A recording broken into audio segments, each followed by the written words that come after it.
for you new people, I only have one rule. Everyone fights, no one quits. You don't do your job, I'll shoot you. You get me. We get you, sir! Welcome to the Roughnecks. Wildcats Roughnecks!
Yo, last couple days all I'm hearing is Robert Frank make a video or a rhyme about to hawk to a girl. But before I do, let me remind each and every one of you where she stole that from. The legendary Iron Sheik.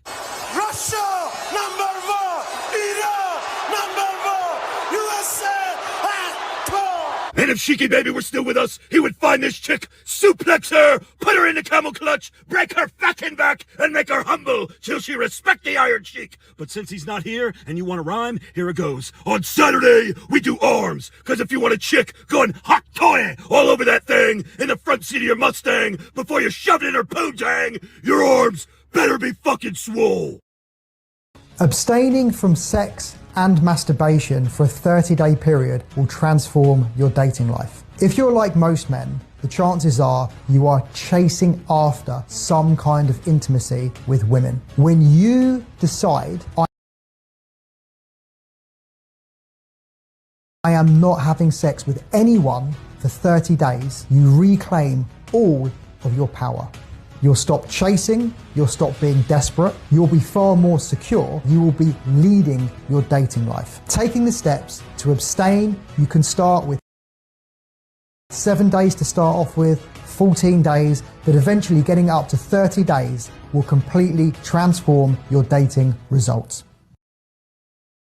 13-year-old girl, a Massachusetts high school student as of last year, Ellie Blake. Many, including Ellie's classmates, thought, she doesn't look 13 at all. So she ended up transferring last year out of one high school and into another. She first went by Daniela Blake Herrera, said she was 16, then she transferred, said she was Ellie Blake, 13. The whole time she's saying that she's an orphan, has been human trafficked in her past. Turns out she's actually Shelby Hewitt, currently 32 years old. And also what's weird about Shelby is that she is a Department of Children and Families worker. So that's what enabled her to be able to make herself into an orphan in the state system. And also she was left a huge inheritance right before all this happened, about $1 million-ish. So she's a millionaire with a master's degree in school counseling and works for the Department of Children and Families, or worked prior to getting caught in June 2023. But she was posing as a 16 and then 13-year-old girl in high school as a student. They asked her to produce a birth certificate. Obviously she couldn't because it's a fake person. And then she was arrested in June 2023. And somehow Ellie was able to still cash checks for doing her social work at her day job full time and played on the girls basketball team the entire time at school. So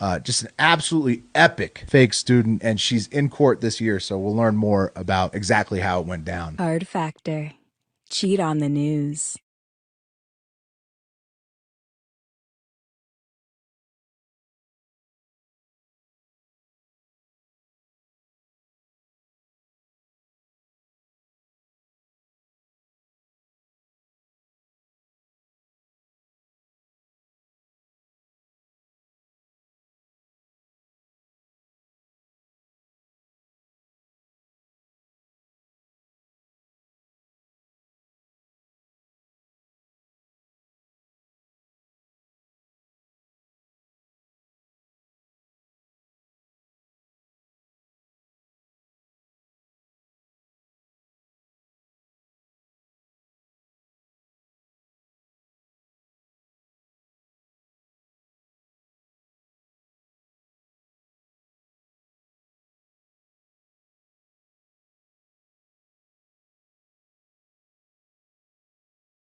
Yeah,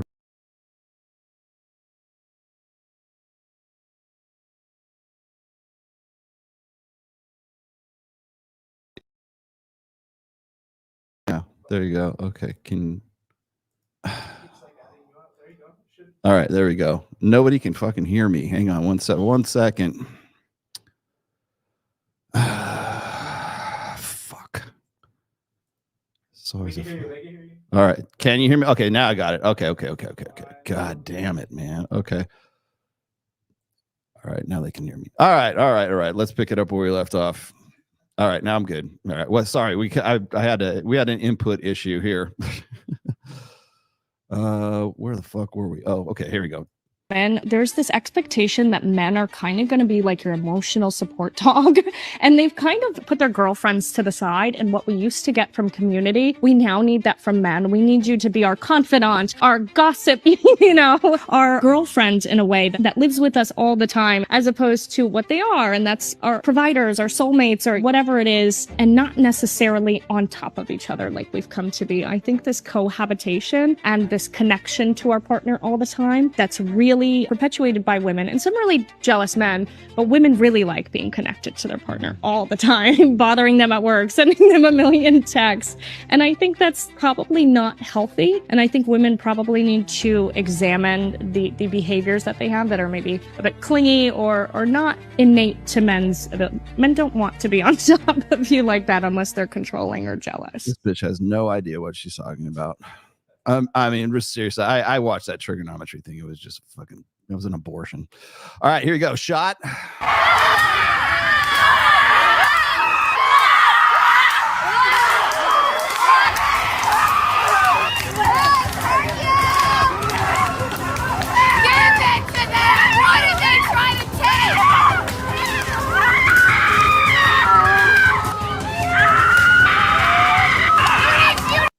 How's that look? Does that look like positive femininity to you? Because it looks an awful lot like the chaser. I would almost rather be at the anger management one for the chicks than for this. Honestly, the anger man, like whapping the ground with sticks. I'd rather like. How old are you, and how many units of Botox do you have? Do I really have to answer how old I am? 41. 32 units. Emma, how old are you? 22. How many units of Botox do you have? 32. Jody, how old are you? 55. And how many units of Botox do you have? 64. Lauren, how old are you? 24. And how many units of Botox do you have? I have 104. I have 40 in my masseters and 64 in my face. Jess, how old are you? I'm 34. And how many units of Botox do you have? I have 34 units. Dr. Cruz, how old are you? I'm 44. And how many units of Botox do you have? 76. Kyla, how old are you? 34. And how many units of Botox do you have? I have 28 in my face, and I have 25 in each of my trapezius muscles to help with migraines. Migraines. Devaney, how old are you? 23. And how many units of Botox do you have? 6. In your forehead. Kristen, how old are you? I'm 41. And how many units of Botox do you have? I have 56. Robin, how old are you? 55. And how many units of Botox do you have? 50 units. Courtney, how old are you? 33. And how many units of Botox do you have? 128. Where do you have that? Everywhere. Consumption lead to cheating? I have stumbled upon some research that indicates that. Cut the shit. You didn't stumble upon anything. You didn't stumble upon it. It didn't just like drop from the sky, Mackin. Pornography usage predicts infidelity, but there's a few things to say about it. Some people have tried to interpret this causally. They've tried to make a case that it destabilizes the relationship or has a negative effect, and I think that's relatively reasonable. The idea that dosing yourself with images of people other than your partner having sex on a regular basis, that prescription might not be the best thing for your brain if your goal is to be faithful. But I can also see a case for it being a completely non-causal relationship. It could be just reflecting basic extra-pair interest. Like the sort of person who is really enthusiastic about pornography might also be the sort of person who's more inclined and enthusiastic about infidelity. And I think some people will be resistant to this, and I'm sure that there's a skeptical view in the literature as well. But for me, the idea that and infidelity would have some relationship is very intuitive, because it's very hard for me to imagine a person who would be enthusiastic about cheating on their partner but wouldn't use pornography. And one thing to keep in mind is that even if it is a predictor, so many people use pornography that it's not necessarily a useful predictor. Yeah. Pornography usage happens at such a high rate within relationships that the piece of information that your partner uses porn probably isn't helpful information. Although I would say that the converse, right? Like, let's say you're a woman and you're dating a man who's part of the minority of men who don't consume pornography while in relationships. That's probably a green flag, but the counter is so common that it's kind of hard to place it as a true, red flag, because then you're excluding so much of the dating pool. And also you're excluding a large portion of people who use pornography and don't cheat. Use pornography? I consume it. It's like fast food. Exercise discipline. But when it comes to girls, oh shit, get a vasectomy because you can't control yourself. The better advice, instead of saying never fuck again, maybe for the women that I do have sex with, prepare that she could be the mother of your children. I think a disciplined man is incredibly sexy. If you don't want to have a baby with somebody and you don't want that risk, which is always there, don't sleep with them. Only allow yourself to engage at that level of intimacy with people who you really care about, who you've got something going on with, where if someone got pregnant, that's a responsibility and a burden that you'd be willing to bear, and a joy, frankly, ultimately, because a baby is always a blessing. I will tell you that. Yeah. Ask Fresh about that. Welcome. I wanted to leave that last one out for the last there, simply because that's going to sort of set the theme for today's topics. How are we doing, man? I got Kyle in the command center. He's back in the battle station back there. Yeah. There it is.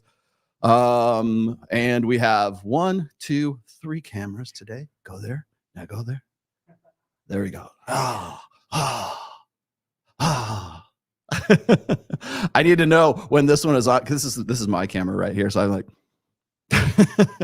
the light is very stark from that angle. But welcome to what's evolving into Red One Studios. We are. I got a quick announcement since you guys are here.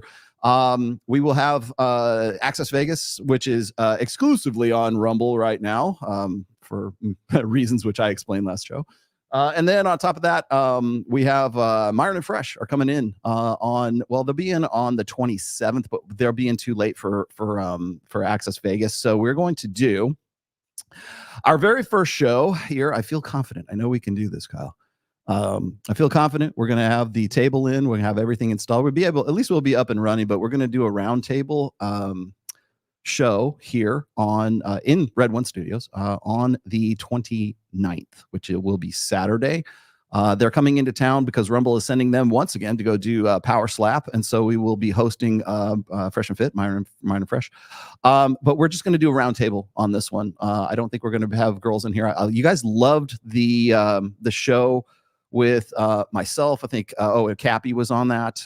Jake Shields was on with us, myself, and Mike, of course, and that ended up becoming a really, really good show for us. I mean, it was very substantive, very constructive conversation, and uninterrupted, of course, by 304s, right? So I think that's going to be good. So we will have Fresh and Fit. They'll be in here in this studio on Saturday. I don't know exactly what the time is going to be yet because I'm still figuring out what the itineraries are, but we're going to be doing that, Saturday. And I might even have Miguel in for that one too. I'm sending the call out for Miguel. We probably will have at least another open slot. I'd like to do like 6 of us. I'll see if I can get Marquette on too. Marquette was on with us on the last one too. So if I can get me, Miguel, Marquette, and Marquette, that's how you say it, right? Marquette, with a Q-U. Got it? So I wanted to start. Oh, by the way, and last but not least, people keep asking me for Ned updates. Ned went to hydrotherapy. If you're unaware of that, just go look at my Instagram and you'll see the shots of him. I go dig one up. In the aquarium, and he did very good in the aquarium. Actually, he took right to it. I was kind of wondering if there's going to be a learning curve for Ned, but if you guys are unaware, Ned was attacked by a Rottweiler and defended not only my wife but also his other bitch, our other bitch. I have 2 greyhounds. I have Ned and then I have Anna, and Anna's the female. And Ned answered the call when that Rottweiler probably had like 70 pounds on him. And were it not for the broken leg, he'd probably be fine right now. The attack wasn't that bad. I mean, because Ned gave as good as he got, but the Rottweiler had about 70, maybe 80 extra pounds on him, and so he ended up breaking his leg, as you guys are probably already aware. I've been talking about it since October of last year. So now he's finally getting reconditioned, and he's in the it's almost like sports therapy medicine. It's like he's like an athletics injury. So they put him in the it's called hydrotherapy. They put him in this kind of like walk-in aquarium kind of thing. They fill it up with water, and then they have a little treadmill that's on the bottom of it. It's a fascinating like invention, right? And he was actually walking. Like the first time I've seen Ned walk like under his own power, such as it was last Thursday. So this Tuesday, I might go and shoot another video because he has one session per week, and now he has a physical therapist and a trainer and stuff like that to get him back on his feet. And for the people who keep asking me, like, I can't believe you're spending so much money on Ned. No, I'm not spending a goddamn thing on Ned. The homeowners insurance and the lawsuit that we have for damages, that's going to be paying for Ned. So just keep throwing that out there, okay? Now I'm probably the insurance company's worst nightmare, because for the most part, people couldn't afford to do what I did. I was fortunate enough to be able to eat the cost when I did, but and then of course get a personal injury attorney. So that's how we got working. So hey, thanks a lot. Just some guy. Appreciate just some guy, just some guy. That's gonna be the name of my Thai restaurant. Just some guy. Yep. So I have I got a lot of stuff to dig into today, but I want to sort of give you the preview here, as I like to do. This is going to be also another nuts and bolts. I guess more or less a nuts and bolts show for you guys today. I'm trying to be a little bit more substantive these days, but I can't avoid throwing a few little controversial tidbits of red meat in there. So if this is the stew, you're going to get a little bit of red meat. But before I do, Crit says, just read your article, Gut Check. Could you briefly speak on it so we can make a clip? Who's we? So Gut Check is, you know what? Hold on. Hold that thought. Let me get to the rest of these real quick, and then I'll come back to it. Hey, Rolla, have you ever, would you ever invite an imam on your show? I have, actually. I've talked to, what was it? Well, I know I think one of them was an imam. But this was back when I was doing the research and the sort of build up and the outlines for my fourth book, which is The Rational Male Religion. And I forget, it was like, I think the name of the podcast was like 4 Muslims or something like that, or Those 4 Muslims. And I still have a lot of connections with my Muslim brothers. I still talk to Craig, who is Abu American. He was my sort of Ask a Muslim whenever I had a question. I was sort of working on that book, but I would definitely have another. I will have anyone from any religious stripe on this show if they want to be on it. If you want to, let's see. I've had Rabbi Kaba on, so he's Jewish. I've had Abu American. Craig's been on my show at least a couple times.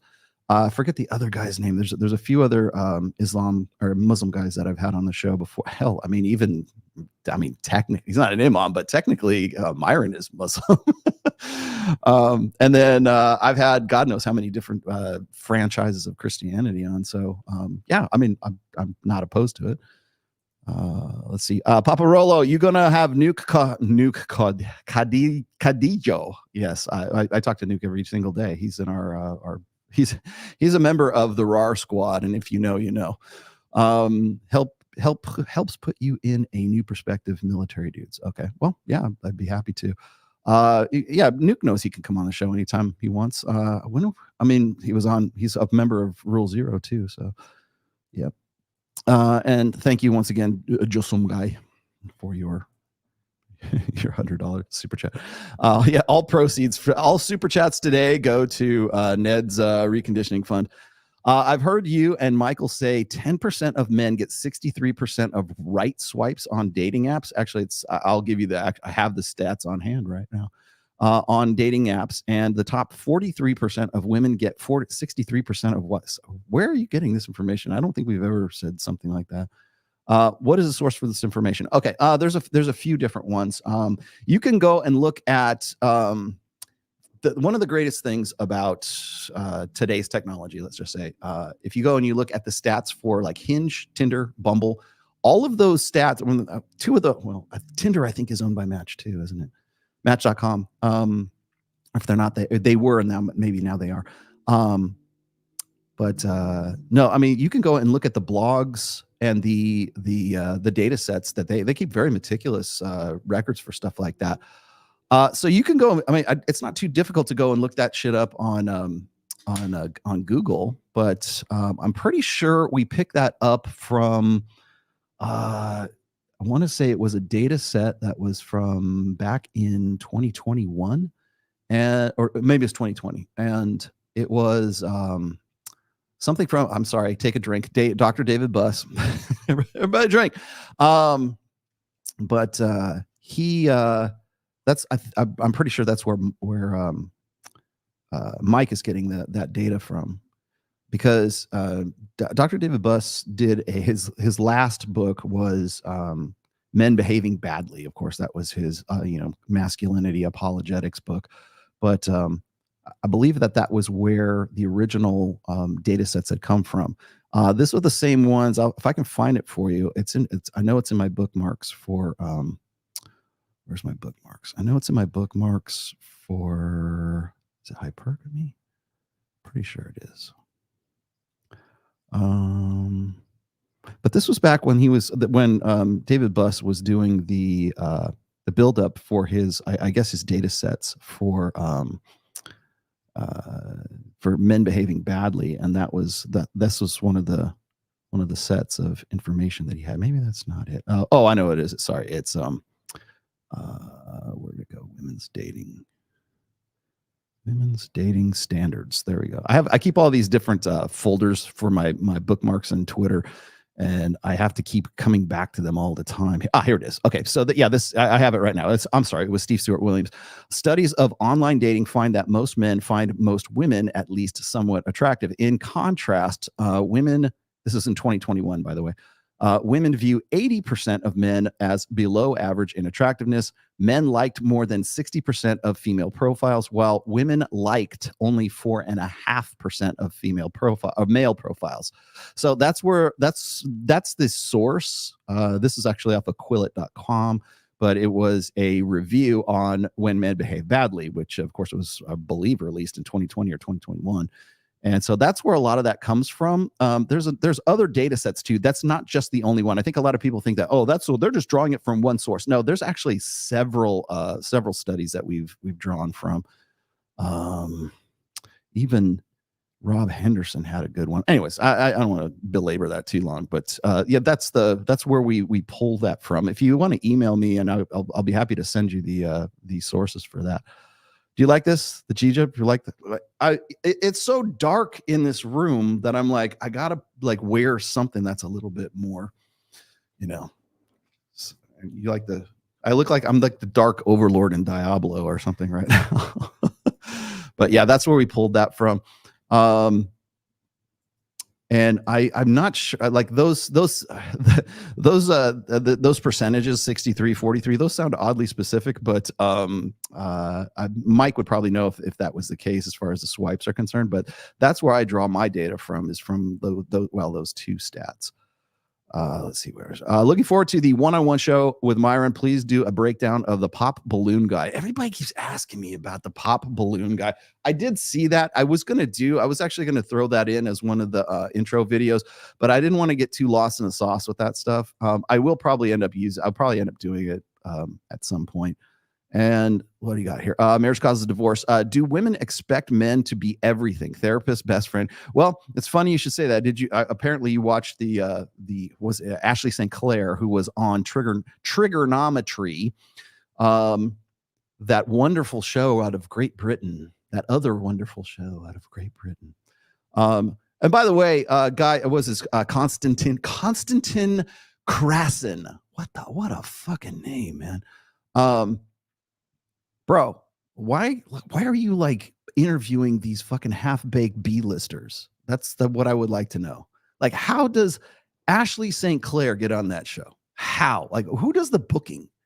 You don't have to bring, I'm not like trying to get you to have me on. If you want to, fine. But like, I'm not trying to, I could, at this stage, if you're not paying attention to what I've been doing, what Mike's been doing, what everybody in the manosphere proper has been doing, and you're paying attention to people like Sydney Watson or Ashley St. Clair, and those are the people that you choose, and by the way, to fly across the fucking pond to be on your goddamn show, that's the person, really, because they have such a background in it, because they have such a stellar following on social media, because they've been doing this for 24 some odd years.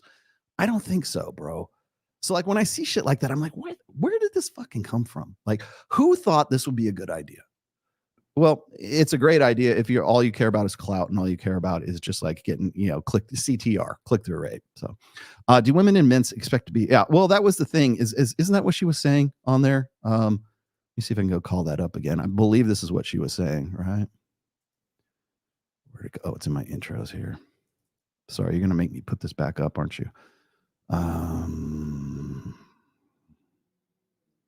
No, that's not the one. Yeah. Anyway, she was. Oh, there it is. Okay, trigonometry. It was this one right here. Women, there's this expectation that men are kind of going to be like your emotional support dog, and they've kind of put their girlfriends to the side. And what we used to get from community, we now need that from men. We need you to be our confidant, our gossip, our girlfriend in a way that lives with us all the time. What on earth? Look at that face. What on earth possessed you? Guys, what the fuck, man? As opposed to what they are, and that's our providers, our soulmates, or whatever it is, and not necessarily on top of each other like we've come to be. I think this cohabitation and this connection to our partner all the time, that's really perpetuated by women and some really jealous men, but women really like being connected to. Okay, so the reason I brought this up in the first place, where'd I go? The reason I brought this up in the first place is because that's Ashley St. Clair. She was just on trigonometry. That was the whole thing. I was actually considering doing a full breakdown of that video, but it would be me repeating myself again. I mean, seriously, I would just be repeating myself again. And it would be just a part 2 for Sydney Watson, right? They want the red pill gone. She more or less says that. And I'll tell you this, one of the things that sort of like pissed me off about that whole thing is that Trigonometry bills themselves in their description on YouTube as a free speech platform, or, we don't shy away from the controversial topics, except for when, let's see, Ashley St. Clair basically calls for the elimination of, well, really my First Amendment right to say what the fuck I want to fucking say, right? I brought this up when I was giving you guys the breakdown of what was going on with the NGO diverting hate, which I have a full episode that I'm probably going to have to do a standalone, like pre-record of that. So, is that where it is? I'm probably going to have to do a standalone pre-record for that because it is so comprehensive. And people, if I start talking about it, and by the way, Abba and Preach, fuck off. I mean, seriously, like, you guys don't know what the fuck you're talking about, especially when it comes to the DHS funding the McCain Institute, which then funds the NGO that is diverting hate. So yes, it is taxpayer dollars to the tune of about $750,000, and probably a little bit more than that, considering that there's other NGOs. But in this case, it's $750,000 to go to the diverting hate initiative or NGO, which, by the way, I am on, Myron and Fresh are on, Pearl is on this list. By the way, we have some sort of rating for our let's see, was it masculine supremacy rating? How that's what the metric for that is, I got no fucking clue. Do your goddamn homework before you start mouthing off, because you don't know what you're talking about. And I'll tell you why that this is. I mean, seriously, it rubs me the wrong way, is because if they come after us, you're next, motherfuckers. You guys are next. So when they go after Myron and Pearl, and then literally say in the annual report review that they did back in March of 2024, which you guys are apparently aware of, they're literally saying, we want to divert your traffic and limit and abridge your right to say whatever the fuck you want to, by going to, and I guess appealing to YouTube and saying, hey, look, we want to direct these these guys traffic to approved, apparently state approved, because it is coming from the DHS and your tax dollars, state approved good positive masculinity, like the great anger management video we saw just a minute ago. And Justin Baldini, who, by the way, Justin, if you're watching this, you still have yet to answer one simple question. Why did you say yes? Why did you say yes to abridging the right for people to speak what they want to speak? Because what they did was they took that money from the DHS through the McCain Institute at ASU, Arizona State University, and funneled that and channeled that so that they could petition, Twitter as well as YouTube to redirect traffic. And they've been doing this since November of last year. That's when I noticed you guys will probably notice this too. By the way, if you haven't subscribed to this channel, please do. I never ask you guys to do that. I don't think I have ever asked you more than like a handful of times. Say, hey, subscribe to the channel, smash that like button. You never hear that come out of my mouth. If you like it, I expect you're probably going to hit it anyways. If you want to see this show again, you're probably going to hit the subscribe button anyways, right? It's always seemed kind of like self-evident to me, but I'm telling you this now. And the reason why I'm saying this is because my subs have flatlined as of like November of 2023 as a result of this Diverting Hate NGO, which is they specifically state in their report that you didn't read Abba and Preach. So before you start mouthing off and popping off once again, why don't you go read the whole fucking report? You won't, because it's maybe you're dyslexic or you got reading problems. Maybe you're illiterate. But the thing is like that's where all that data is. And by the way, I'm saying this not because I'm wrapped up in it, but also you're going to get wrapped up in it. And everybody who's ancillary or is like red pill adjacent, they come for us first and then they come after you. That's how this shit works. And if you say you lie down for this, people, you're better lie down for it when the axeman comes to you. So yes, it has been. It's most definitely. It's not like some conspiracy theory. It is an actual thing that's going on right now. So when I'm looking at this stuff, and I listen to these guys, and they just simply don't know what the fuck they're talking about, or I listen to guys who are just simply uneducated about shit. You got to remember, I'm on this list.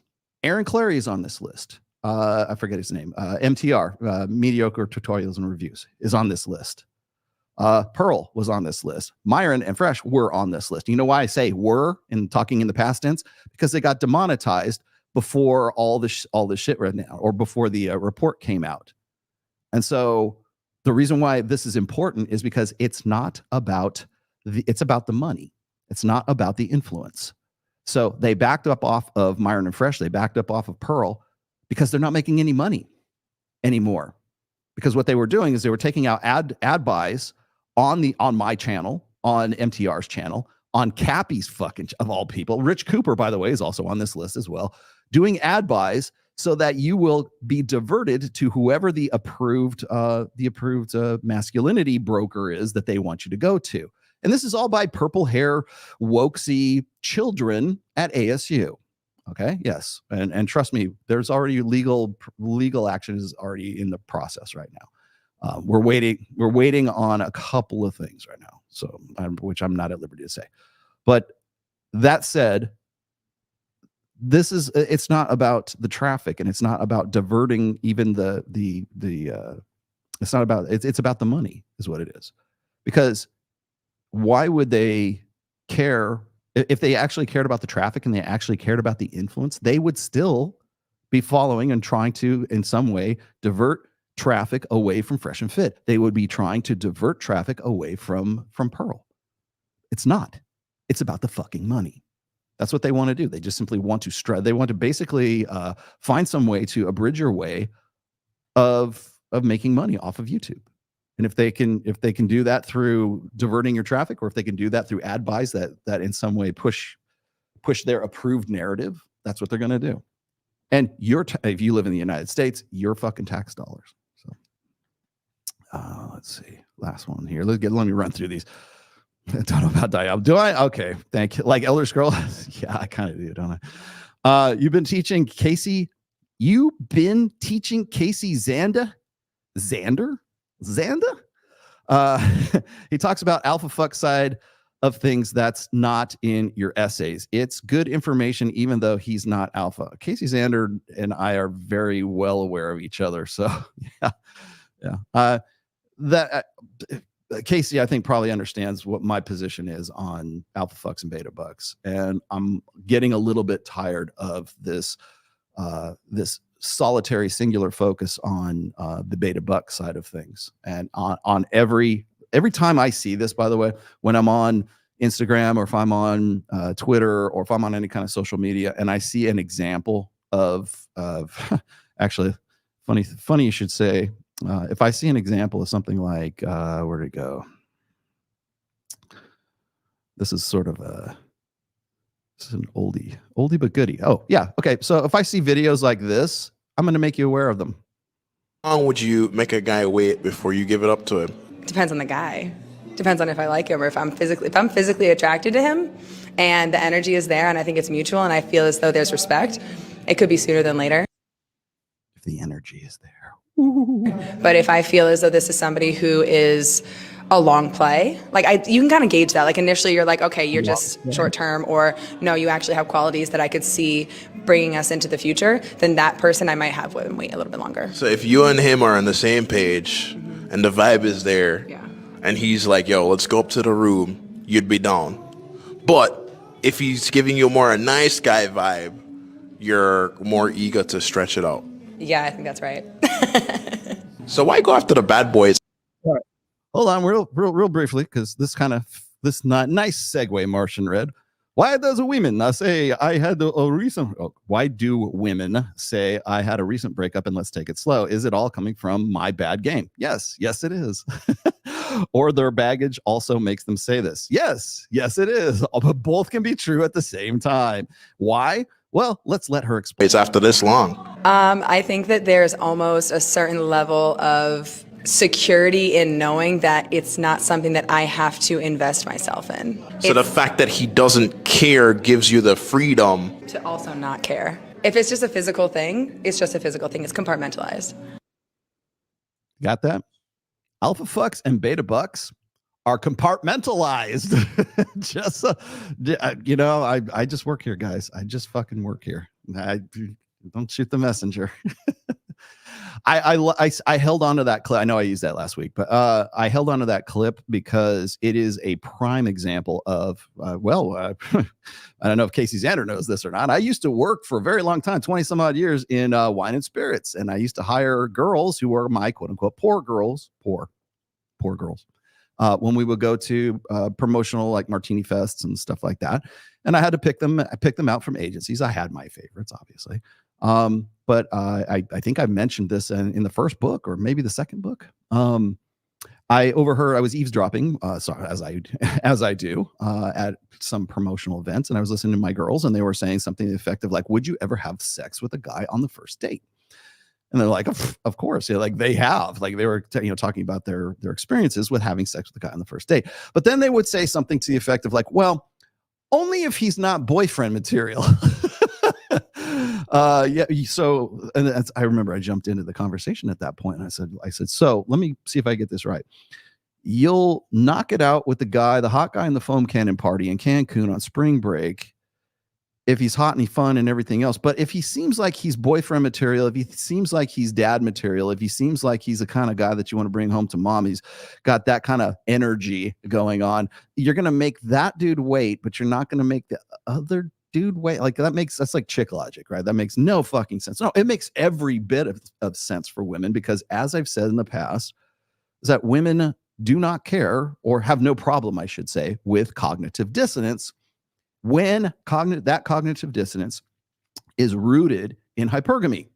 So if there's a beneficial outcome to getting after it with the guy on the first date and on a same night lay, that's what they're going to go with. Oh, well, that sounds crazy, because why would you make the perfect guy who's going to be a good dad for you? Your mom's going to love him. He's funny. He's cute. He loves kids. He likes puppy dogs. He likes going to Disneyland.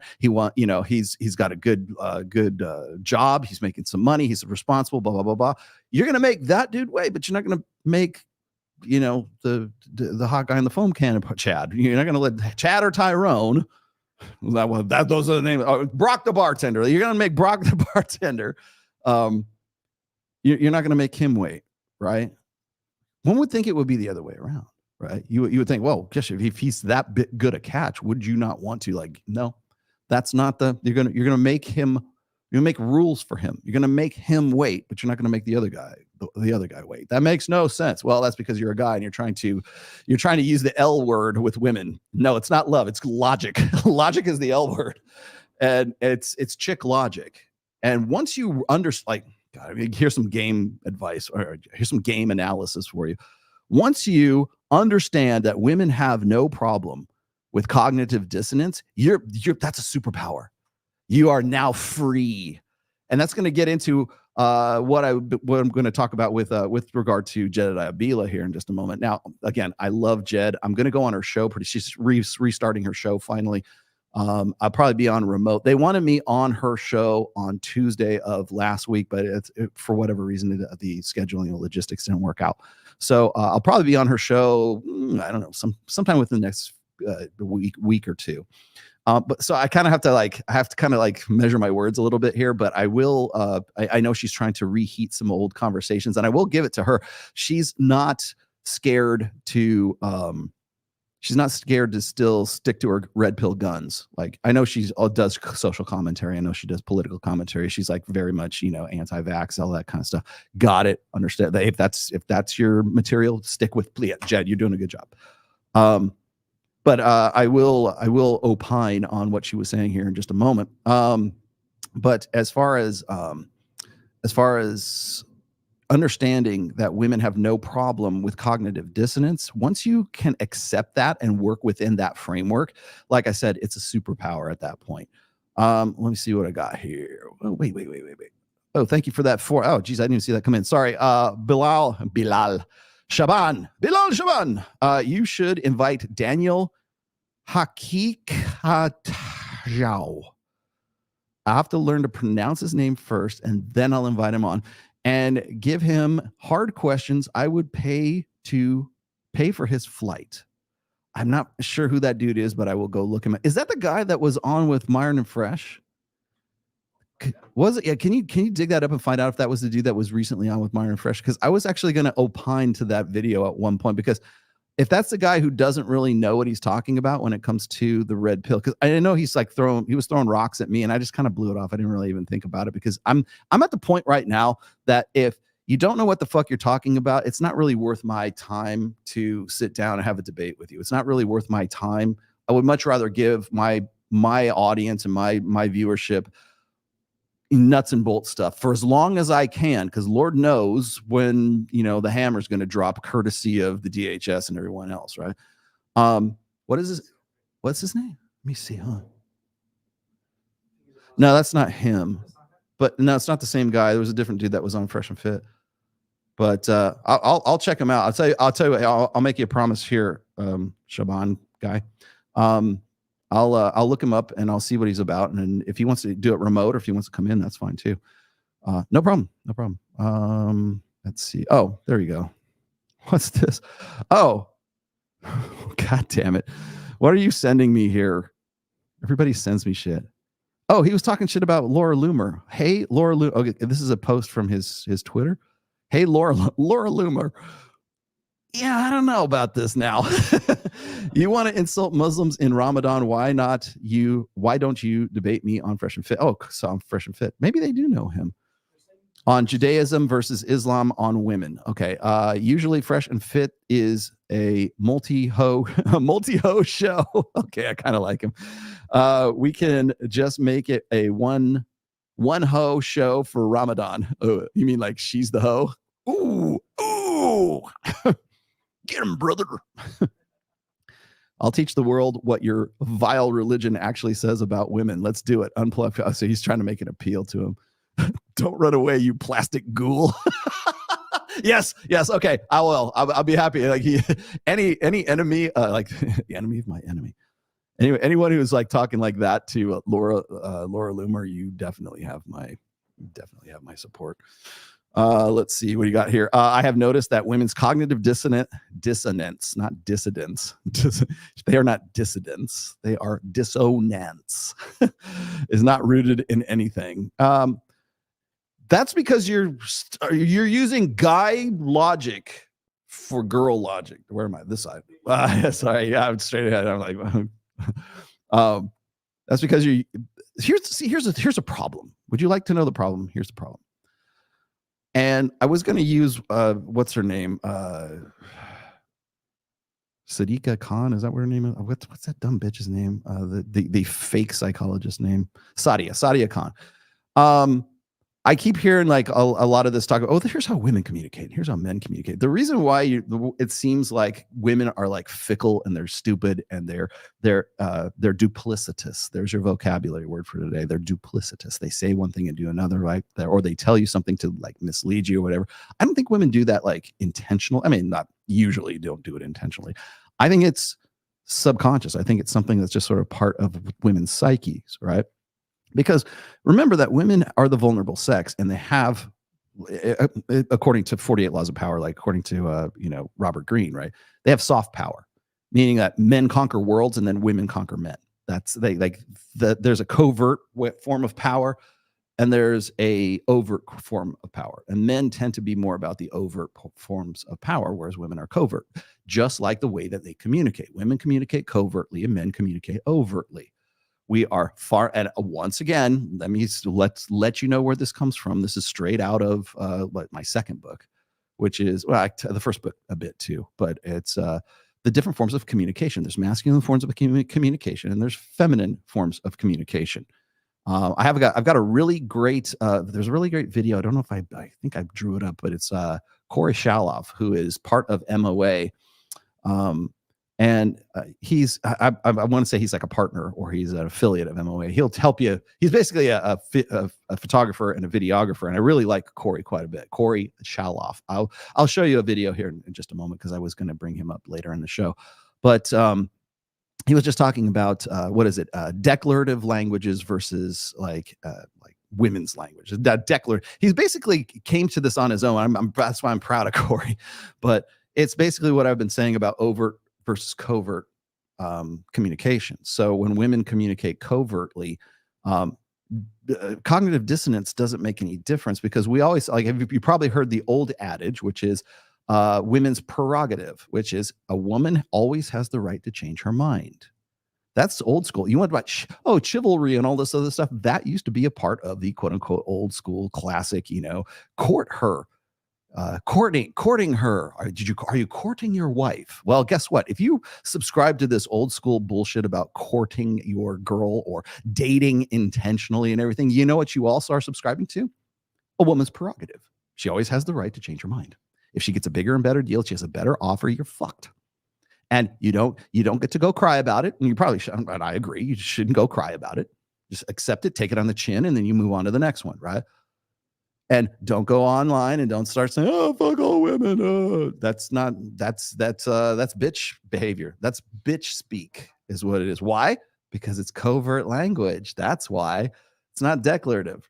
So if you want to go and you want to break things down into overt versus covert communications, women are more interested in context. How did the conversation make them feel? Men are more interested, or they prioritize, I should say, information, content. What is this person relating to me? How do I solve problems with this? How do I use this? How do I log this into my gray matter? How do I put this in my long-term memory as opposed to my short-term memory, which is really emotionalism. Here today, gone tomorrow. Use it for now, and then then move on to the next, RAM block, right? So when I'm talking about different forms of communication and we're talking about cognitive dissonance, that's where this comes from. Women have no problem with cognitive dissonance. They can be as intentional or as unintentional as they want because they know that they'll be excused because eggs are expensive and sperm is cheap. This is red pill 101. I'm sorry, Pat Campbell, but I have to do a little bit of remedial shit here. It's red pill 101. I mean, this is the basic stuff. You read my book. And by the way, if you don't have my book, why don't you have my book? Please read my books. if you're going to have a debate with me, if you're going to talk about me, you're going to give me shit, at least be informed. I don't have a problem with that. Now, here comes the part where I'm going to talk shit about Ethan Klein. There's the clip.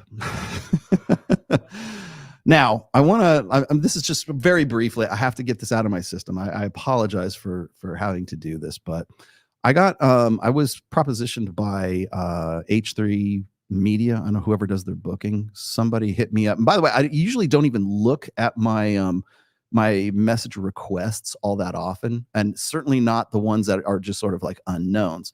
But I happened to see the H3 request in my Instagram and my DMs. I have to be careful, by the way, because I have a lot of people who want to be on the show. They want to be on Access Vegas. They want to be a part. They want to be in. You should interview me because I'm an expert at gynecology or whatever the fuck it is, right?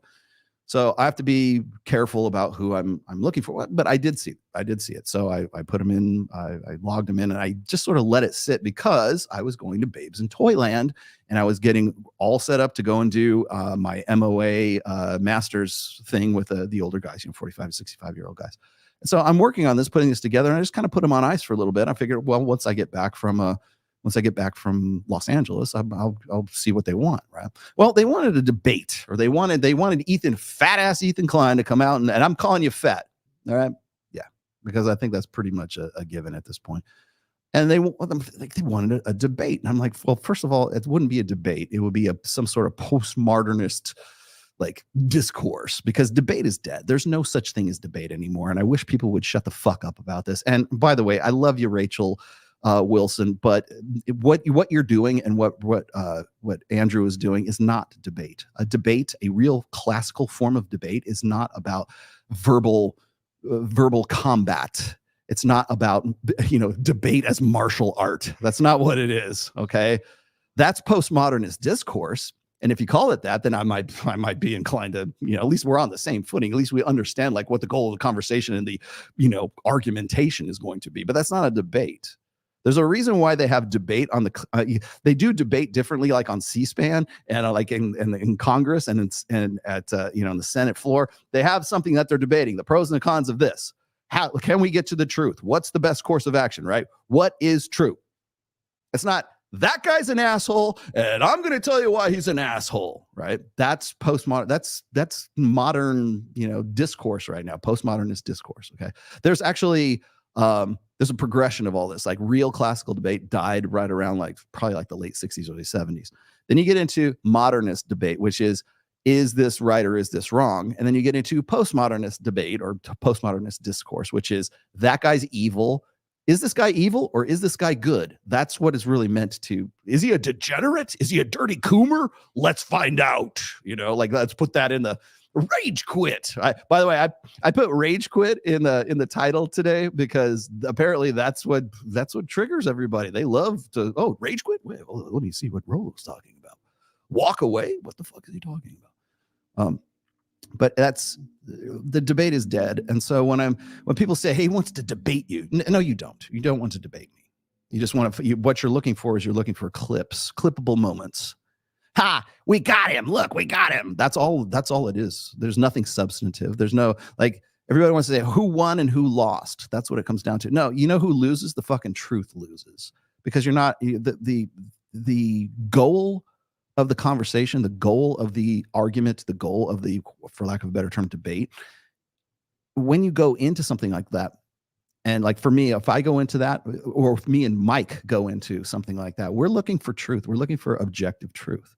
We're looking for factual absolutism. We're looking for is this true or is this not true? Then there's the believers, and then there's the hucksters, and then there's the red meat slingers, and then there's the guys who just simply go in there and all they want to do is find out, is the person telling me this bad or good?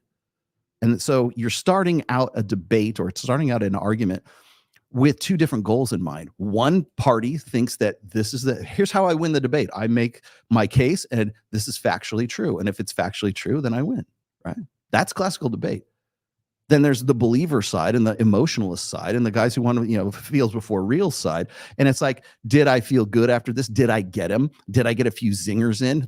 In that case, Rachel will be right. Then it is like verbal warfare, because the goal of the debate is 100% different than what I would be going into the debate. And the problem is like one side presumes it's about factual absolutism, and the other side presumes that it's about like moral absolutism. Is this person good or is he evil? Is he a degenerate fuck or is he like on our team? That's really what it's meant to point out.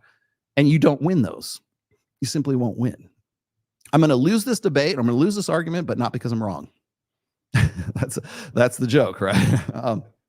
But let me back to my story. I have this in my inbox. Apparently one of their other guys hit me up too, and I didn't even see it. And I am. What was it? Oh, I think I put out some pictures. I put something up on. Oh, I know what it was. I'm playing. I'm trying to form a band again right here in Las Vegas. Jake is I won't give you his last name. Jake is a drummer right now. He's a really good guy. So I think I put something up like that, and then I got flooded. I got brigaded by all of these H3H3 homos, and they were coming at me, and they're just like, "Oh, you need to debate Ethan Klein. You're a coward if you don't know." I'm like, where the fuck did all this come from? And I'm like, oh, I didn't get back to them, right? And so I'm like, so I'm reading through this, and I mean, I got like hundreds of messages, and they're all repeats. It's just copy and paste responses. So it's either like they're bots or there's their Discord. By the way, welcome. I know you're probably in the chat right now, and you're probably going to be commenting on all this. So hey, welcome. But I'm going to tell you what's going on here. So I'm getting all this stuff. You're an old man. That's not your real hair. You're a grandpa. Like all the same shit that I hear all the fucking time. So I don't really give two shits about it. But I'm like, where the fuck did all this H3 hate come from? And then I realized I hadn't like responded. And so all I had to do was do nothing. I did fucking nothing. And this was the response. Like, oh, he's ducking the debate. I'm like, I didn't say I was going to or I wasn't going to. But now I'm not going to because this is like fucking bullshit. And then on top of that, it's like, why would I do that? He had his fucking chance. I went in, what was it? 2021? No, 2022. When Ethan Klein and his cohorts, I think Hassan, are they still together? I don't know. I don't know why anybody watches that show. It is, I've tried. I honest to God have tried. I'm like, and this was back when Ethan Klein was coming out, Myron in particular, for like SA charges. And basically saying he was supplying alcohol to an underage chick who he more or less statutorily raped, although she was 19, right? And I remember that, and I remember listening to that, and I was talking with the guys after that. I'm like, you need to hit back on these motherfuckers as soon as possible. And I remember that shit going down, and then it was right about the same time that Myron was putting out some call that he wanted to debate Ethan Klein, and Ethan didn't want to do it with Fresh because he called him like coconuts in Barbados or some shit like that. And he makes up these stupid middle school like nicknames and like these little jingo, jingles for people. And then he started calling like, so let's continue the story. Then he starts talking shit about me. And I'm like, why are you talking shit about me? It turns out that Myron had offered him, say, hey, look, me and Rolo will come out there and we'll debate you live on your show. We'll come to Los Angeles and do this. And this was in 2022. And then Myron was saying something, it was February, I believe, of 2022. And he said, hey, you want to go out to Los Angeles and debate Ethan Klein? I'm like, yeah, sure, let's do it. I don't care. I didn't even know who he was at that point. And so then he starts like giving me like little nicknames like Rolo Tony Browntown and Rolo Tomato and Rolo this and that, making up like it's stupid juvenile adolescent, middle school bullshit. I'm like, you really want to do this? Like, but he ended up turning it down because he wanted just Myron. And I was like, oh, what the fuck? And Myron was showing me the exchanges back and forth, and I just blew it off. So now you want a debate now. Right now, like you must be really desperate for fucking clicks, bro, to like come up to want to get this debate thing going with me right now. Really, are you that hard up? Because I'm not that big a deal. But in this grand scope of things, right? I mean, I'm close to 223,000 subs on my show that I've had since 2018. I do this show once a week, so. Now you want it? Like, fuck off, dude. Like, why would I fucking do it? Especially now after all you guys decided you wanted to brigade me after this. Get the fuck out of here. I don't owe you a debate, and nobody owes you a fucking thing. And quite honestly, I don't like your shit is boring. Your show is just fucking boring. I don't know. Maybe it's because the guy gets in like Kyle, you think like do you like Mr. Beast? Have you watched Mr. Beast? I don't really watch it at all. I see clips, but I don't either. that's about It's it. boring to me. It's for little kids. It's it's for little kids. It is honest, kind it's of for little kids. It's a game show. Yeah. It bores me, but I'm like, how is this guy like one of the top fucking YouTube guys on planet Earth? I'm like, is this really like it's almost like Jackass, you know, like in fact, Jackass would be more entertaining. Yeah. Right. And I'm like, why is this guy like such a big deal? And the reason is because they got in at the ground floor, like PewDiePie, who, by the way, you know, at least he's somewhat entertaining. I'm like, how is this guy the biggest fucking thing in the world? And I'm like, well, it's because he got in before everybody else, right? He got in the club before anybody else arrived. And I think that's probably the same thing that's going on with Ethan Klein. I think the reason he has like a following whatsoever is because he's been doing it longer than anybody else. And really, quite honestly, I don't see how that is in any way sustainable, and I don't see how it's like in any way constructive. So go.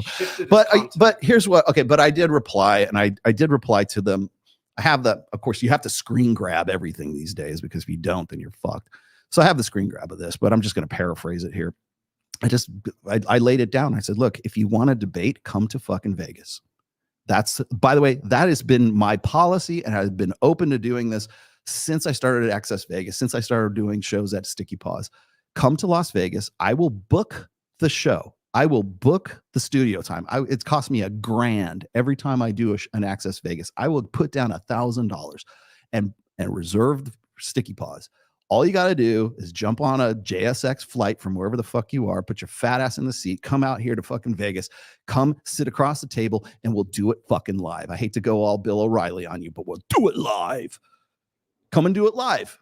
If you're really interested in debate and you're not interested in just like clips and you're not just interested in gotcha bullshit, then you will accept the challenge. Come to Las Vegas, sit across the table from me. I will pay for the studio time, and we'll talk about whatever the fuck you want to talk about.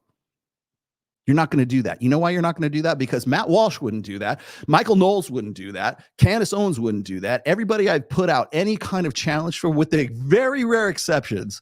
Let me give you those rare exceptions. Gary the Numbers Guy actually answered the call. So Gary the Numbers Guy has more ass in his britches than you do. Second of all, then we had Dr. Richard Reeves, who was actually a fantastic interview. He came and he had the balls to come and sit across the table from me and Mike. And then we had Sergio Solis from Purple Pill Podcast. And as much as Sergio is kind of like, you know, a little bit edgy and weird, he still had the balls to come out and do it, which none of you do. So until you have more courage and more fucking ass in your britches than any of those three guys, I don't know what to tell you. So there you go. That's my story about Ethan Klein for right now. If Ethan Klein wants to come to Vegas, you want to debate, we will simulcast it. We can go right to H3H3. We can how many can we simulcast to? Like 10 different streams, or 5 or 10 different streams? About 5. About 5. Yeah. So we can simulcast wherever you, Rumble, YouTube, your channel, my channel, fucking where, Kick. I don't care where. Is he popular? Twitch. If you want to come and you genuinely want to debate, come to Las Vegas and fucking sit across the table from me. And by the way, all your fucking fanboys are going to come and jump in the chat and jump in my fucking comments. Go fuck yourself. Go tell your fat friend to show up in fucking Vegas, and I'll be happy to debate him. Other than that, go pound salt, dude. What do you got here? It looks like Nice Guy gets waitlisted. How can I use this cognitive dissonance as a superpower? Can you please elaborate, Professor Rolo? Okay, so knowing. Okay, there's a chapter in my book. It's called "The Medium is the Message." This is in the first book, by the way. And I was trying to, during the early days, put in something put it in a very digestible way. How you don't believe what women say, you watch what they do. I hate here's why I had to be more concise about this, because everybody says that. Watch what it's Stoicism. Marcus Aurelius once said, "Don't believe what anyone says, watch what they do. We are what we consistently do." Right? Well, that sounds very stoic and very like, oh yeah, self-congratulatory, but that's not what I'm talking about. I'm talking about is the medium is the message. So what they're doing is the language. It is the message. People go, oh, well, you ripped that off. Medium is the message is from, I don't know, Wall Street or some fucked up movie. I'm like, okay, whatever.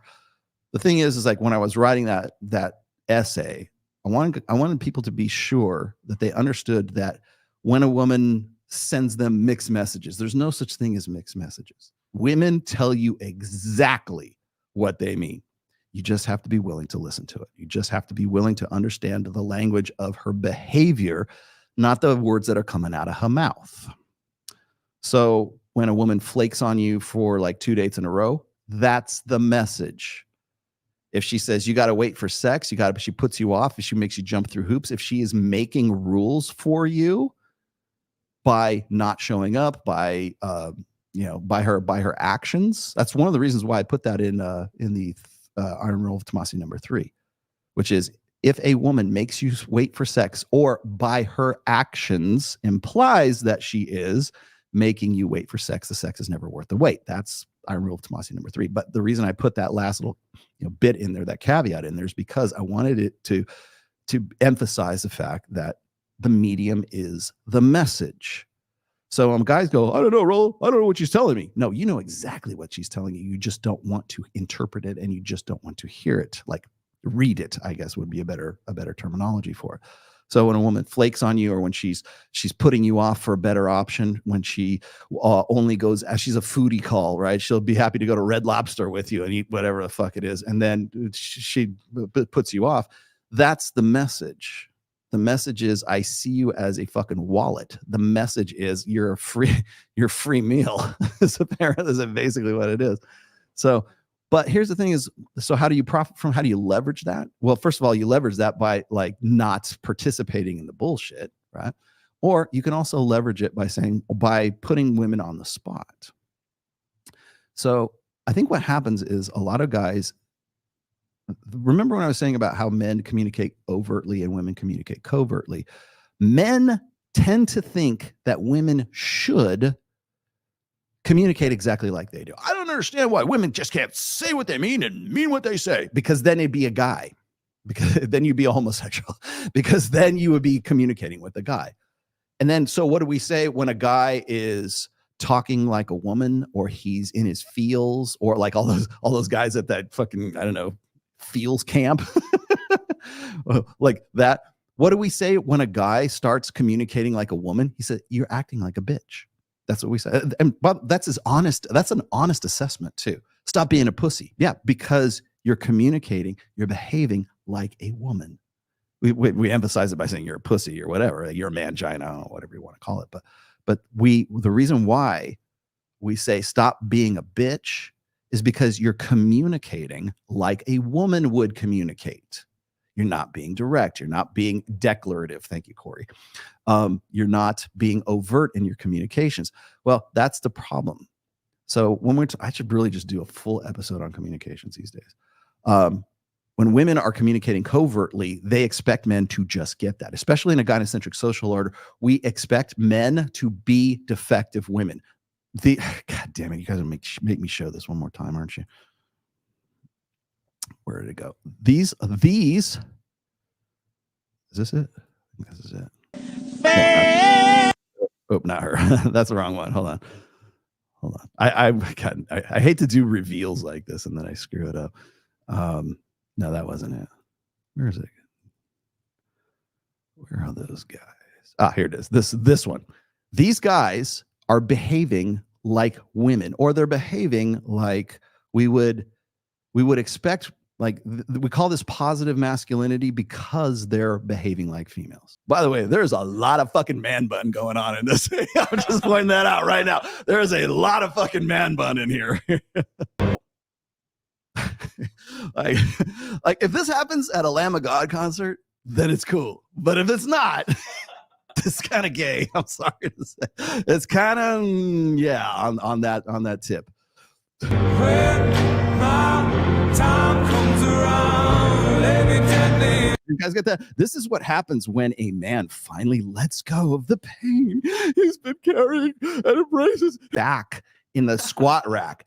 I'm definitely, I got a small, the weight of a small fucking Volkswagen on my neck.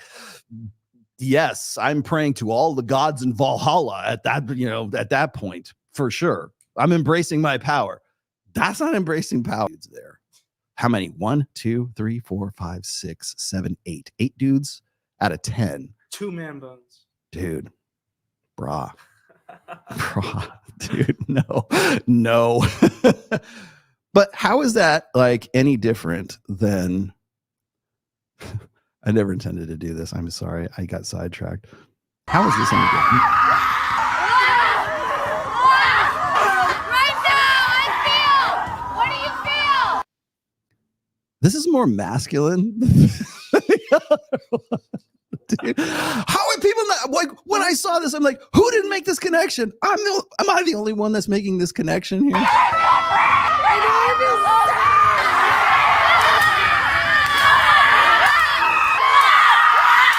Okay, wait. Now, hold on. You see that? Let's put this back into perspective here. Wait. Guys, let me emphasize something here. I think I've seen enough. I think I have too. Thank you. Okay, Kyle. I'll show mercy.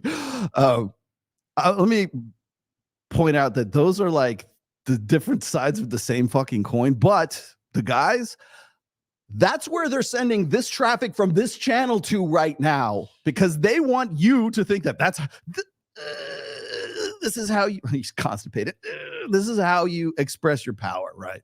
This is men, I don't know, exuding, sweating, squeezing out their pain, squeezing out their past pain, right? It's like, God, what the fuck, man? I think I've seen enough. Throw them in the front lines. Yeah. I mean, God, yeah. Woo. Like, if you're going to come, by the way, if you're going to be a critic of me, or you're going to be a critic of any, like, oh, those alpha male guys, right? Okay, fine. But tell me how, like, this fits into that narrative, please. Can you please tell me how that, like, is this the alternative? Is this what you're looking for? Because I don't see it. I just absolutely don't see it. Let me get to crits here real quick, because I've been sitting on this for too long. Just read your article about gut check. Okay, gut check is an essay. It's a part of this chapter in my first book. It's called Gut Check. It's about instinct.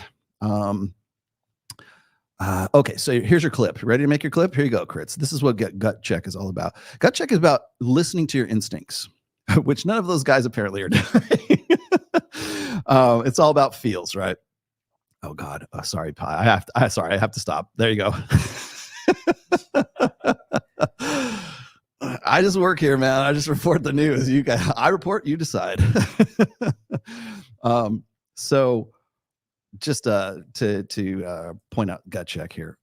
Gut check was an essay I wrote about guys who they would ask me this question, and I still get this today too, by the way. The guys would say, Rollo, I think my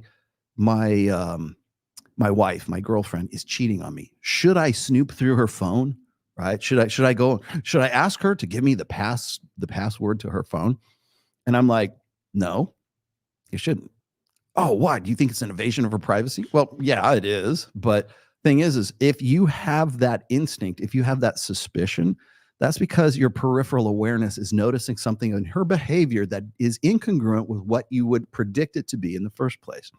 And the reason why I say this is because it's not just about like understanding, like peripheral awareness is not just about your girlfriend cheating on you or being suspicious of it or being envious or being jealous or mate guarding or anything. You're going to do those things anyways. Mate guarding is instinctual. And the reason why it picks up is because that woman is about to go on a girls' night out. That woman is about to be away. Men will instinctively armbar a girl. You know what the armbar is? You know what the armbar is? This is her head right here. You're like, oh, I love my girl. She's paying. This is like, stay away, get the fuck away from my chick, right? It's like, it's a defensive posture. And by the way, women read body language. Women understand language. They get more out of communication than men do, right? So body language like that, sub communications like that, vocal inflections, facial tics, expressions.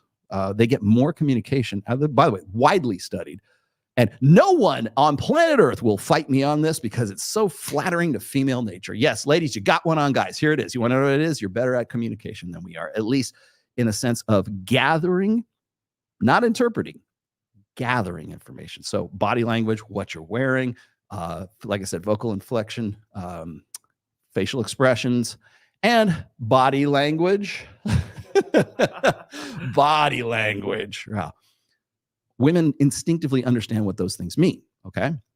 Men, on the other hand, have to have somebody spell it out for them. And if you do spell it out for them, if like me telling you this right now, that's bitch behavior. Everybody knows that, Rolo. Who do we need to tell us this shit? Well, apparently a lot of you. So, anyways, as far as gut check is concerned, the reason I called it gut check is like it's listening to your instincts and listening to your peripheral awareness. So when I said, no, you shouldn't go snooping through your girlfriend's phone to figure out if she's cheating on you. It's going to come out anyways. If there is some sort of peripheral awareness and your subconscious is noticing behaviors that are happening on the periphery that aren't incongruent with what she said or what she's been or who she's been before, then there's, in all likelihood, listen to your instincts and go with your gut. That's what it was really about.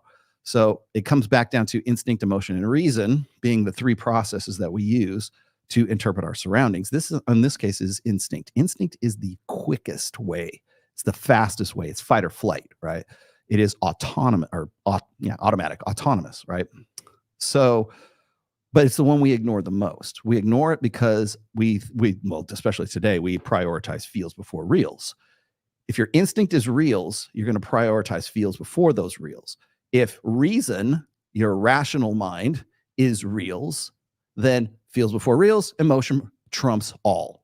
So when a woman is actually cheating on her husband or boyfriend or whatever, or she's, like entertaining guys from like Tinder or from Instagram or whatever it is that she's advertising herself as being sexually available, or she's, it's nothing but ass shots and bikini shots. And you say, well, it's just what I do for a living, blah, blah, blah, right? Well, the thing is if she is still advertising her sexual availability on one hand, and then in private with you, she's like, I only love you. I only want to be with you. Okay, well, then why are you advertising your ass as if you are single on Instagram? Well, you never know. And I'll tell you what's funny is like, you'll get that answer from women. Like there's this one, I got this one clip. I think I put it last week, but it was this interview with this one chick who says, I will never, ever delete my Instagram for anyone, period. Because she wants that as a fail safe in case things go sideways. But the problem is the very fact that she has that and she has that attitude means things will go sideways. So she's actually causing her the problem she's hoping to have some sort of fail safe for. Now, why do I say guys need to listen to their gut and just go with their gut? Well, because 9 times out of 10, your peripheral awareness understands things, your instinct understands things that your rational and emotional mind don't get. So listen to it. I'm not saying act as accordingly, but listen to your instincts and then go from there. Why do I feel like I'm suspicious of her fucking some other guy? Well, probably because she is in some way, let's say she's changed her tastes in music. She likes a different sports team. And you'll find out later on that all these, like suddenly she's into, Swedish death metal. The guy she wants to fuck, he's into Swedish death metal, right? So that seems strange. That seems very incongruent. Why is she really like Behemoth that much? That's an odd band to really get into. I thought she liked Taylor Swift. No, she wants to get with Sven. She wants to get with Sven, the bartender. Yes. So she wants to get with, yeah. Oh, you want, there you go. Yes. By the way, you get that for free on this show, but it costs you $25 super chat on Access Vegas. Yes, I'm better looking than Pearl is. Thank you. It isn't too hard to do. So there you go. Was that a Hootie and the Blowfish rap? What? I want to know where that came from. I want to explain, please. Oh, let her go. Let her go. Maybe that's the song, Let Her Go. Well, here's the thing. That's kind of an oddly relative point there. So the reason why I say don't go hunting through her phone is because if she's going to cheat on you, if she's going to advertise her sexuality, if she's going to make herself available, I would say let that happen. Allow that to happen, because now you know it's time to leave, because she's revealed who she's helping you be more efficient. She's helping you get out of that situation. Do you want to be with a chick who's going to do that? Do you want to be with a chick who's going to go behind your back? Do you want to be with a woman who is, I mean, in the long term, maybe you do in the short term, but like in the long term, do you really are you going to start a relationship with a woman who has a need, an intrinsic need to advertise her sexuality on Instagram? Because I've said this before, I don't care about purity. I don't care about loyalty. I don't care about a woman being honorable. I don't care about any of this virtue signaling horseshit. You know what I care about before any of that bullshit? I'm not saying those aren't important. They are, but I'm saying I don't care about any of that esoteric, ephemeral bullshit. You know what I care about? Desire. 100% natural, innate, burning, like ride or die, death or glory fucking desire. If that desire isn't there, I'm going to advertise. I'm never going to fucking give up my Instagram for any man. I don't need a man. I want a man. I got to have a fail safe. I got to have my bag and my education and everything else, because you never know that chick. Do you want to be with her? I would rather be with a chick who has 100% desire, organic, natural, innate desire. Everything else comes after that. Virtue, loyalty, fidelity, family, all the rest of this virtue signaling bullshit. Everything that comes after that is fronted. It comes before that, is downstream, I should say, from desire. You know why I don't worry about that with my wife? Because she desires me. Go ahead, please, do your best. Try to find my wife's Instagram. I know it doesn't exist. There's no fucking Instagram. Find my wife's Facebook. You won't, because it doesn't exist. Find my wife's Twitch. Find her Twitter. Find her Snapchat. I don't think of another. Give me another social media here. Her LinkedIn. LinkedIn, TikTok. Try to find Mrs. Tomasi's, Mrs. Rollo Tomasi's, any of those. You won't. You might find pictures of her on other things, but people have doxed her before. But not because she has social media. She doesn't want to. There's no desire to. And whenever I bring this, and I brought this up on a few occasions, okay? When I bring this up, people go, oh man, you must be like, wait. Hold on, this is too good. Wait. They think I'm this. Here we go. Bitch, you will never, ever have a social media account, because I rule this relationship with an iron fist, brother. That's what they think. They think that I have like some domineering, like horrible. He's a tyrant. That Rollo Tomasi's a tyrant. No, I'm not. Okay. You don't. Here. Wait. Rollo, please stop. I don't care about your family info. Well, fine. But you probably want to understand what the mechanics are behind it. Girls cheat from day one nowadays, so she would never change for you to notice. Yeah. Truth. What else? Oh, Jesus Christ. I love that you're Jack nerdy. Thank you. Yeah. Well, by the way, that's not mine. This is put it up here. This is not mine. This is Miguel's. It lights up too. Although, wait. Sorry, maybe you did get me a little bit. Okay, so this is mine. We're trying to find places for tchotchkes in this place, and there's like not a lot of room right now. I do, however, have the let's see, I have the magic 8-ball, which goes with me everywhere. But thank you for that. Genuine desire and compliance is different. Yeah. Well, the thing is if you don't have genuine desire, compliance makes no fucking difference whatsoever. I would much rather have genuine desire than obligated compliance. And as soon as you understand that, the better your relationships will be. As soon as you get the idea that you can't make a woman want to fuck you, you can have duty sex. You can say, hey, look, here it is in the Bible. You're supposed to fuck me when I tell you to fuck me, right? Well, yeah, she could do that, and she probably will do that, and it's duty sex, right? But you can't make her want to suck your dick. You can't make her want to go, I'm going to wait every day at fucking 5 o'clock right outside the door here when he gets home from work, and I'm just going to pull his pants down and just ride him to glory. That's not in the Bible. If it is, somebody please show me. Right. What do we got here? I recently came to the realization that the only time I have had difficulty with an individual in the last 2 decades, it's either been a woman or a man acting like a woman. Is it just me? No, it's not just you.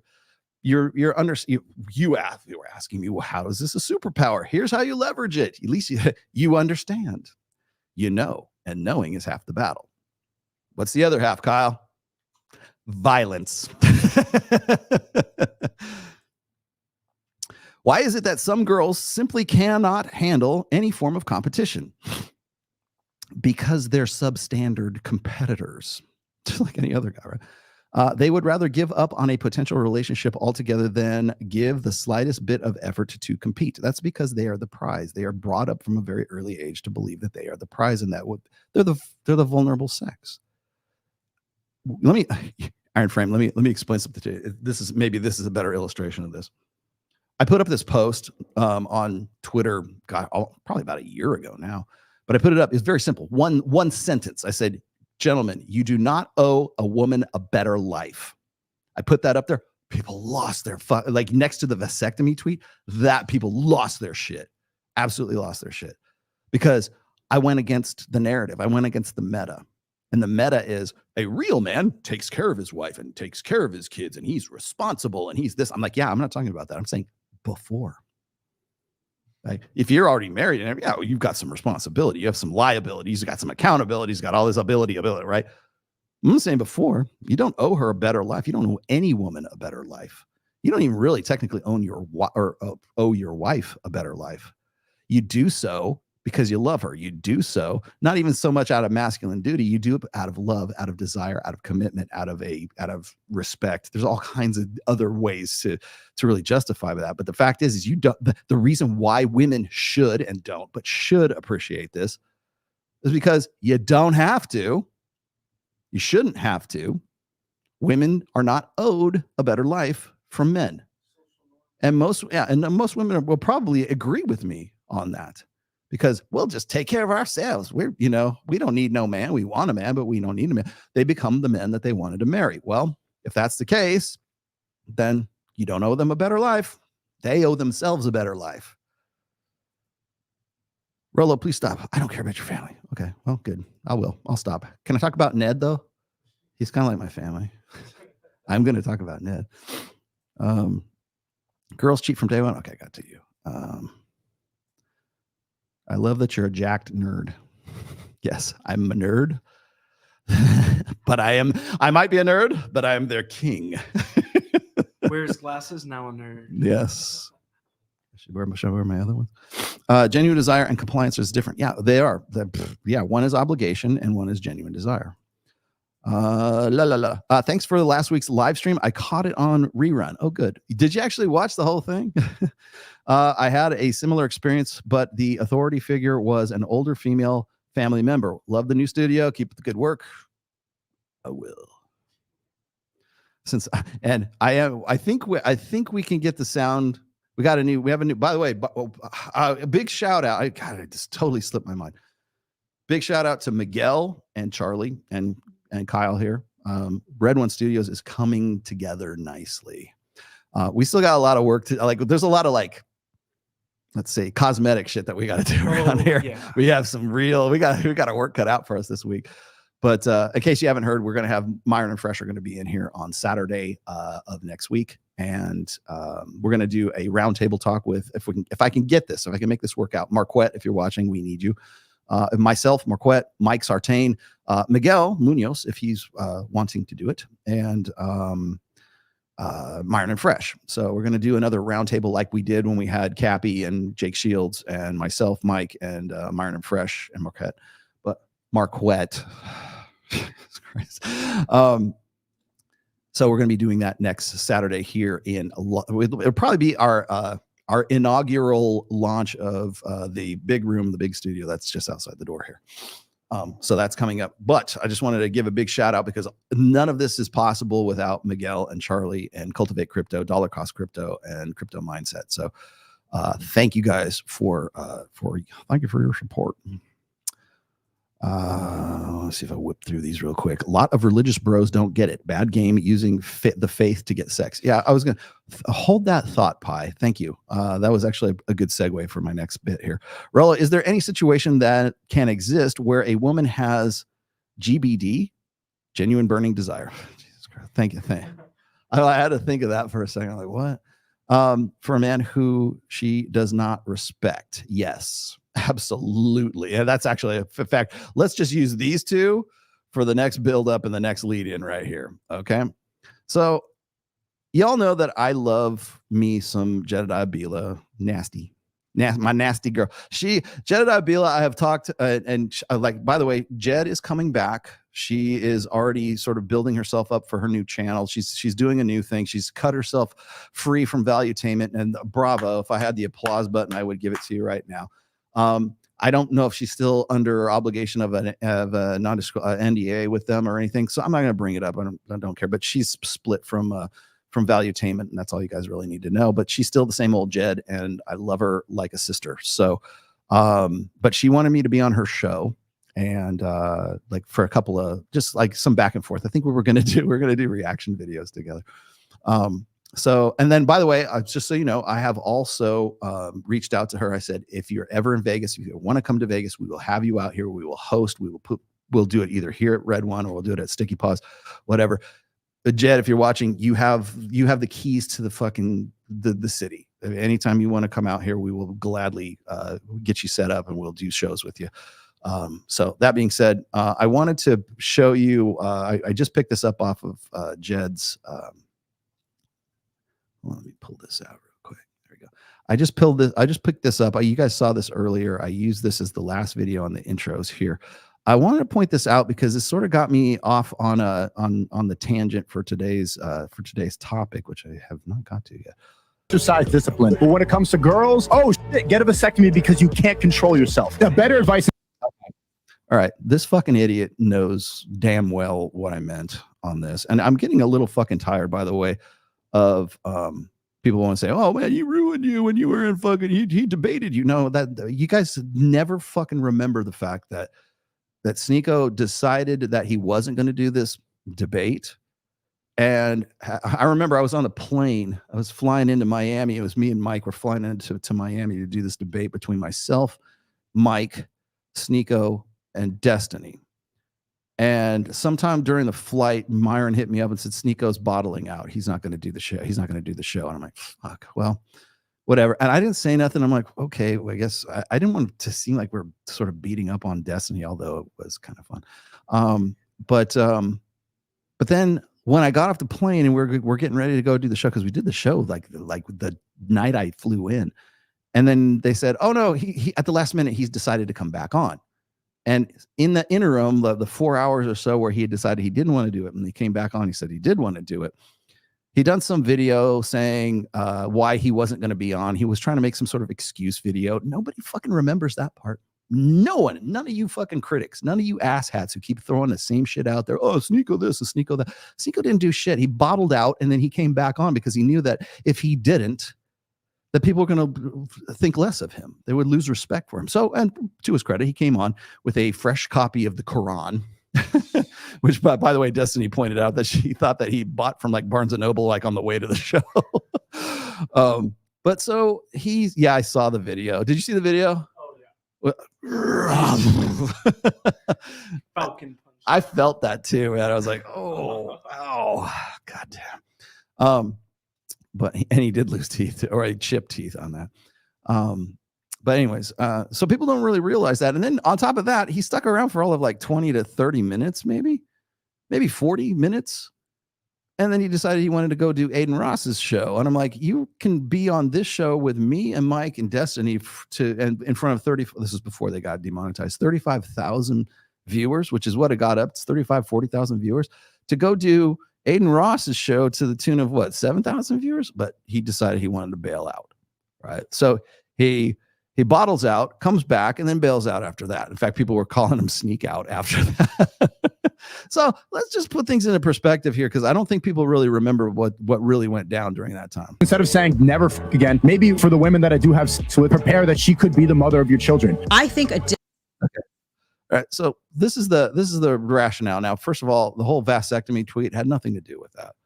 Right. As I've said before, it was more about me responding to, well, actually, it was a response to Dr. Richard Reeves, but it came out right after I had watched Brandon Carter talking about what you needed to sacrifice if you want the fast track to being a high value man. That's exactly what I said.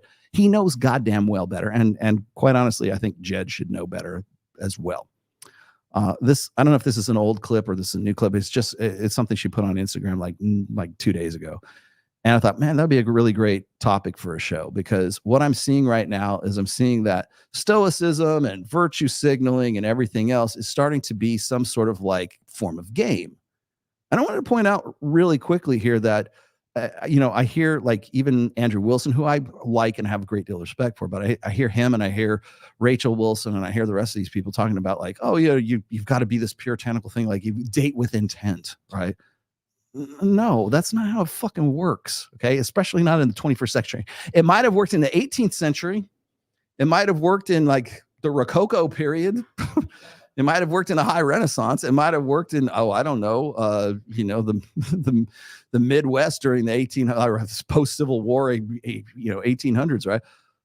No, it doesn't work that way anymore. In a post-sexual revolution world, people are still struggling to figure out what the fuck they're going to do.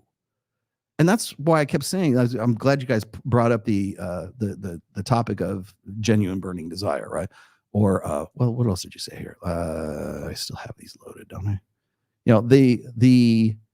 The idea of obligated compliance versus desire. The thing is like, that's not where it comes from. And I hate to be the bearer of bad news, but let me let her. Disciplined man is incredibly sexy. You don't. No, he's not. The undisciplined man is clearly sexier. Evil is sexy. Evil is sexy. I did a whole show on this about like a year and a half ago, 2 years ago. And that was the title of the fucking show. Evil is sexy. Dark triad, and I hate to call them dark triad, but we'll look for sake of argument. Dark triad traits are what turn women on. And I wanted to point this out too, because I know this, and I hate to even do this because like Jed is a friend, but like I'm fairly certain that Jed did not get the guy who is her husband now was not the first person she ever had sex with. Okay. And by the way, my wife is not the first person I ever had sex with. I am not the first person she ever had sex with. Okay. So I'm just saying, let's be fucking adults about this. And let's like look at like what is factual, not what we hope is true, not what we feel ought to be true. Self-discipline is sexy. No, it's fucking not. It's not fucking sexy at all. In fact, those guys don't get pussy. Guys like the Tinder swindler, that dude gets pussy because he's sexy, because that evil is sexy. And I know that's like an unpopular thing to say right now, but it really is. Evil is sexy. Women will prove this to you over and over and over again. And I don't even need studies for this. I mean, we can go and look at TikTok. We can look, well, that chick that we just had on here a little while ago who has the cognitive dissonance. That sounds illogical. Well, I can't believe women think this way. That's chick logic. Yeah, because asshats and fuckers, guys, the hot guy in the foam cannon party is sexy. Why? Because he's not fucking disciplined. Because he's playing to the fucking meta. He stands out. He's a purple cow in a fucking field of brown cows because he's not fucking disciplined. He might be disciplined when a woman is like 40 years old, when she's 32 years old or whatever, when she's just past that average age of first marriage.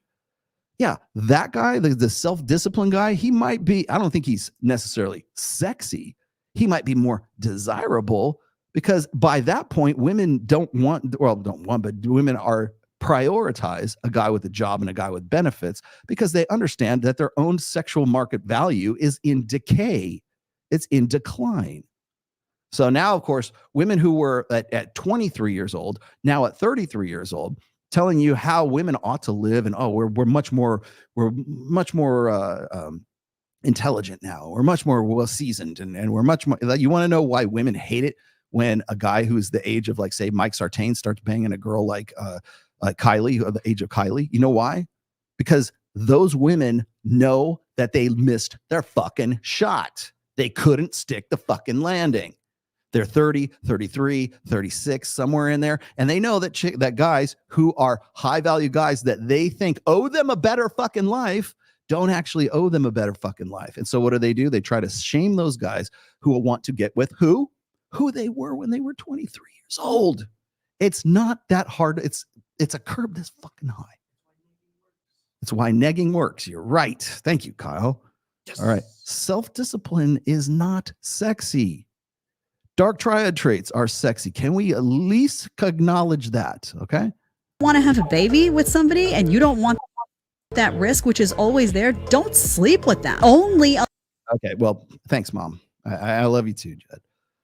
Don't sleep with them. Well, great. Here's the thing is, like, when you're talking about hypergamy cannot, women's hypergamy, only women are hypergamous. So I'll explain that to you later.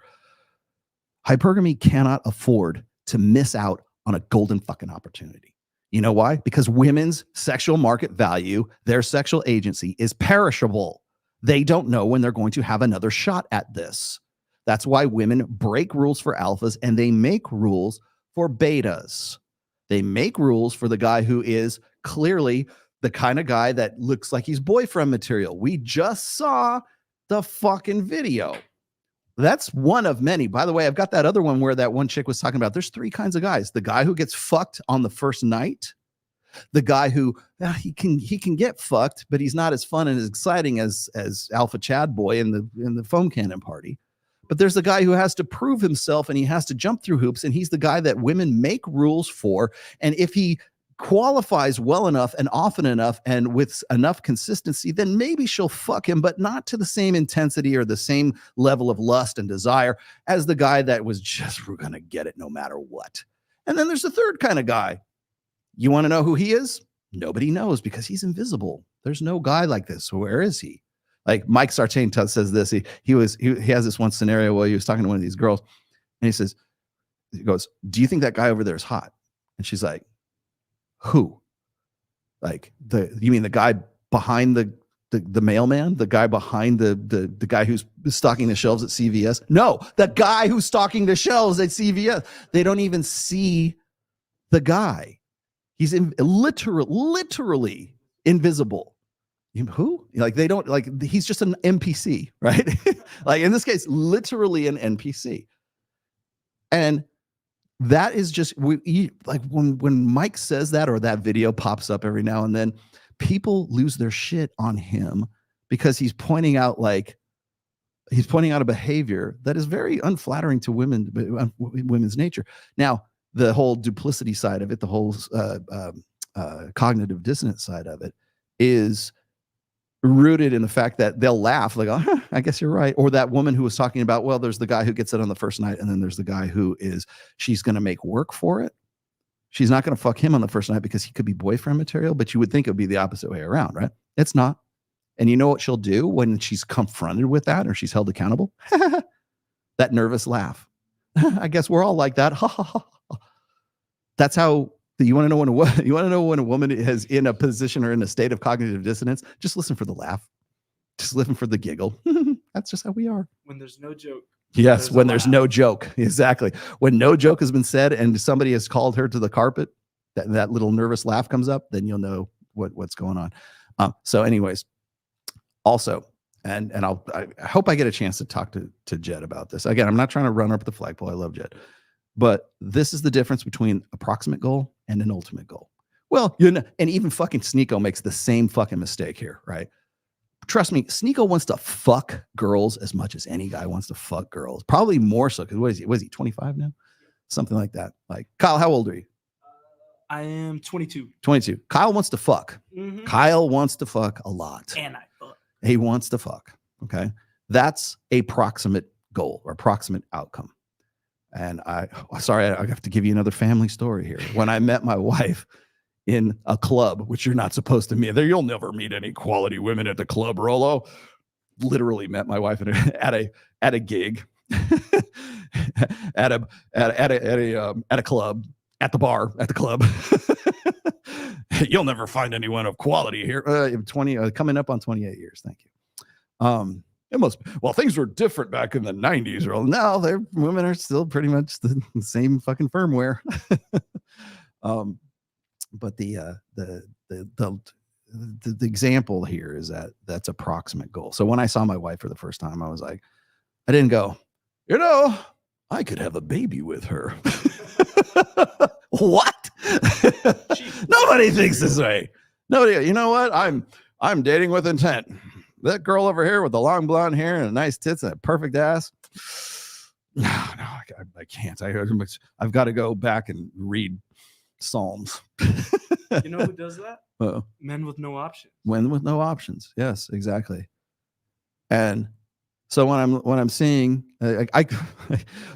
self-discipline was like the furthest thing from my fucking brain, right?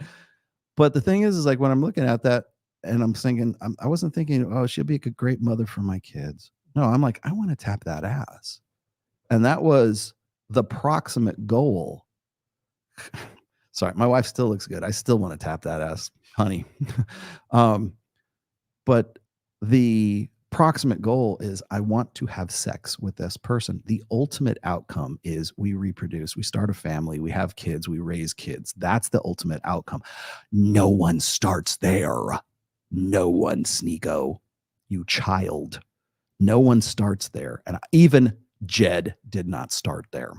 I am 100% certain that and by the way, Jeremy's a great guy. Her husband, fantastic dude, right? I am fairly confident in presuming that he was probably not the first that she ever got with, because they didn't get married. They didn't like have a kid until she was like 41. So there had to have been a time where it was like, I really want to get with this guy and I really want to fuck this guy. Just because she didn't have kids or didn't have a child with the guy. Well, was that because you're like, I could really have a kid with this person? No one thinks this way. Not in the moment, that's for damn sure. Allow yourself to engage at that level of intimacy with people who you really care about, who you've got. Again, proximate goal, ultimate goal. You should be having sex with people. Well, ideally, sure, but that's not how we do things. People want to fuck. Like, why can't people just want to fuck? I'm so sick of this shit. Like, there's got to be some cosmic, juju, sending, what is it? The law of attraction energy crystals out into the fucking universe. People want to fuck. That's all. You want to know why I was put that pornography thing in there with that one guy was talking about how dangerous pornography is, right? Well, yeah, because people want to fuck. If they didn't, it wouldn't be dangerous. If it didn't, it wouldn't be an addiction. It wouldn't be a thing. It wouldn't be oxytocin, and it wouldn't be fucking progesterone, and it wouldn't be fucking what's the dopamine? Yes, but there's endorphins. What's the other one? Prolactin. Prolactin. Look it up. Prolactin is the real enemy. You want more prolactin? You want shorter refractory time? Prolactin is your friend. So That's something going on with where if someone got pregnant, that's a responsibility and a burden that you'd be willing to bear and enjoy. I'm fairly certain this came out after Fresh's incident. Quite frankly, ultimately, because a baby is always a blessing. I will tell you that. You need to exercise discipline. Okay. Sneeko, get off my fucking stage here. Thank you. All right. So the whole thing about, get a vasectomy. He's like, the dude completely distorted this because his audience wanted him to distort this. When I said get a vasectomy, of course, it was tongue in cheek. And again, it was a means to an end. If there was some other way to protect yourself against being baby trapped, like, I don't know, Fresh Prince CEO, if there was some way to have a reversible vasectomy or something like that, who wouldn't? Why wouldn't you do that? If there was and I know, and people are going to go, Rolo, don't you know about Vasagel? It's not Vagisil, Vasagel. Two very different things. Don't you know about that? Yes, I know there are. Don't you know they're working on a male pill? Yeah, still waiting. You know, I've been doing this for 20 some odd years. We have been having this discussion about a male birth control pill or some sort of hormonal, some sort of like chemical birth control pill. As long as I have been writing in the manosphere, 22 some odd years, still waiting on my fucking pill. Where's my fucking Vagisil? Where's my Vasogel? Well, you got to get a shot in the nuts. Oh, fine. Can I reverse it? Can I not reverse it? I'm like, at my stage of life, it doesn't matter. And no, I don't actually have a vasectomy. I've still got active swimmers, and I'm ready to rock. What do you got here? I hate the way people use the term nerd these days. I don't know, kind of wears a badge of honor. Anyone smart or interested in a hobby is a nerd. Depends on the hobby. And by the way, this is coming from a self-avowed nerd. Back in the day, you had to be highly intelligent with awful social skills and no game to be a nerd. Yes. Does that make me a nerd, Kyle? Because I like Warhammer 40,000. I still paint miniatures like the 40-year-old virgin in the movie. But my wife was a cheerleading, the cheerlead squad leader, whatever. I don't know what the fuck to call it. She's still very hot. I was just at Babes in Toyland. You guys know what I fucking do. So does that like wait? Does this give me some nerd cred? Do I get like the Xenomorph? Ha! He's a nerd. I think it's based on social skills at this point. I think so too. I think I have too many social skills to qualify as a nerd. There needs to be like different. Like I need a category. Like, oh, you're a geek. What's the difference between a geek and a nerd? I go and I play Dungeons and Dragons. I am the DM at least once a month. Would love to do it twice a month for the guys at Masculine Geek. Well, by the way, if you haven't subscribed to this channel or Masculine Geek, please subscribe. Vince is a really good host. He gets a lot of good people on there. We have fireside chats. We do miniature painting and hobby stuff on there too. I occasionally participate in that, but I also do. I play Dungeons and Dragons live for about 2 hours, at least once a month on a Wednesday with these guys. I have an ongoing campaign, and I play old school D&D, like Gary Gygax AD&D. That's what I do. So I guess if that makes me a nerd or a geek, then so be it. I have too many social skills. I'm too good at conversation to be a nerd. You're in the same category as Henry Cavill. Henry Cavill, man, dude. I have the hobby thing for Henry. Oh, God damn it! Can I do it? You had to say that, didn't you? Here you go. Wait, since we're here, since we happen to be here, do I have it somewhere? I thought I did. No, anyways, there's a video floating around with Henry Cavill. And he was talking about Warhammer 40,000. And I'm like, yeah. And even it's funny is like when he did that, I know it's probably on my external drive.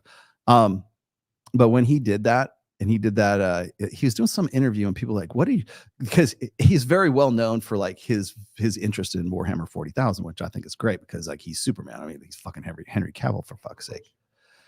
And the funniest thing is like, so there's two different videos. One of them is of him in multiple or a bunch of interviews where he's got like Gal Gadot is with him, and he's got that chick from The Witcher, the little girl, the blonde girl, and there's just these other female co-stars that are with him, and they're all like, they do that. Yeah, that underbite, that like IOI, that's like they can't help themselves. He's so good looking. So that was that one that's floating around. But if you took that and you played that, and like maybe I'll do this on the next show. Take that one, and then you take the other one that he's like talking in this interview about how like Warhammer 40,000 is his jam, and he paints miniatures and he plays a game and everything. And like he's got this instant friend who plays like Necrons, and he plays like Custodes and stuff like that. And the women that are on that show with him, they know like he's hot, so they're like, oh, he's so hot, but okay, I guess I could get it. Like they would start getting in. You want to know when you want to know when it's true desire, when it's genuine desire, is when you play Warhammer 40,000, you look as good as Henry Cavill, and the chicks that are around you, they want to learn. So let's see. There's toughness, there's wounds, there's the ballistic skill, there's weapon skill. Remind me again. How do I play this? Because I can spend some time with you playing this. That's how you know it's genuine. Rollo, how do I know it's genuine desire? Well, do you play Warhammer? Yes, I do. Well, if she wants to play with you and learn with you, then it's definitely genuine burning desire. There you go. Respect to Rollo for debating people with way less followers, showing he does it for genuine reasons, not just for clout. Thank you very much. Thank you, Strike It Rick. Let's read this again. Respect to Rollo for debating people with way less followers, showing he does it for genuine reasons, not just for clout. The Rational Male and Mode One. Rest in peace. Rest in power. Alan Roger. Yeah, so thank you. Thanks for pointing that out, because I will go on other people's podcast. I don't care what your follower count is. If I think I can get a good conversation, if I can learn something from somebody, like I had Luang, what's his name? Logan Duong. Yeah, when I had Logan Duong on, like, he doesn't have that big a channel, but he's a cool dude. And every time I talk to him, I learn something. So I don't care what your follower count is. I don't care what your, God forbid I care what your subs are. Look at the frown lines and aging that popped up when she said discipline is sexy. Well, remember what I said. Do I have it on here? I don't know if I have this loaded up. God, I'm sorry. I hate to do this to you, but the quote from Sheryl Sandberg, ex-CEO of Facebook, in her book titled Lean In, her advice, literally, I'm going to see if I can paraphrase this. Her advice to young women is to date all of them, date all the bad boys, all the bad free boys, all the jerks, all the basically date all the bad boys, date all the alphas, but do not marry them, because the things that make them sexy are not the things that make them a good husband. Then when the time comes, then you can find a guy who is like basically a beta guy who will be appreciative and thinks that women need to be opinionated, because apparently alpha males don't think that women need to be opinionated because they're sexy and the other guys aren't, right? Because as I said, evil is sexy. So when she's talking about that, and then she's like, was it marry the good guy, marry the beta male, maybe, because over time, nothing is sexier. That echoes. That sounds. It might not be what Jed's saying, but it does rhyme. Let's see. If a woman's genuine burning desire reduces with time, is it over? No, not necessarily. But if it's reducing with time, it's usually because you don't know how to inspire it anymore. You've lost the ability to inspire it. Extreme levels of misinformation on vasectomies. It's the ultimate game changer. Quickest way to escape the plantation. Yeah. You can still have kids. Okay. Well, thanks, Scotty. Now, here's what's going to happen, Scotty, by the way. You're going to get brigaded in the comments, if not the chat already, because I'm not looking at the main chat. You're going to get brigaded, but people go, I can't believe you would say something like that. The reason why the vasectomy thing, like, here's the thing. I could go read. I really should just do a screen cap of this thing. But the reason why I keep coming back to this, there are 7 items or 8 items, 7 other items on that list that had nothing to do with vasectomy. Was avoid family ties, avoid marriage, get a vasectomy in your 20s, never ease up on your focus, lift consistently, get in the gym and lift, blah, blah, blah. Stay on your game, basically, earn a lot of money, blah, blah, blah, all standard shit, right?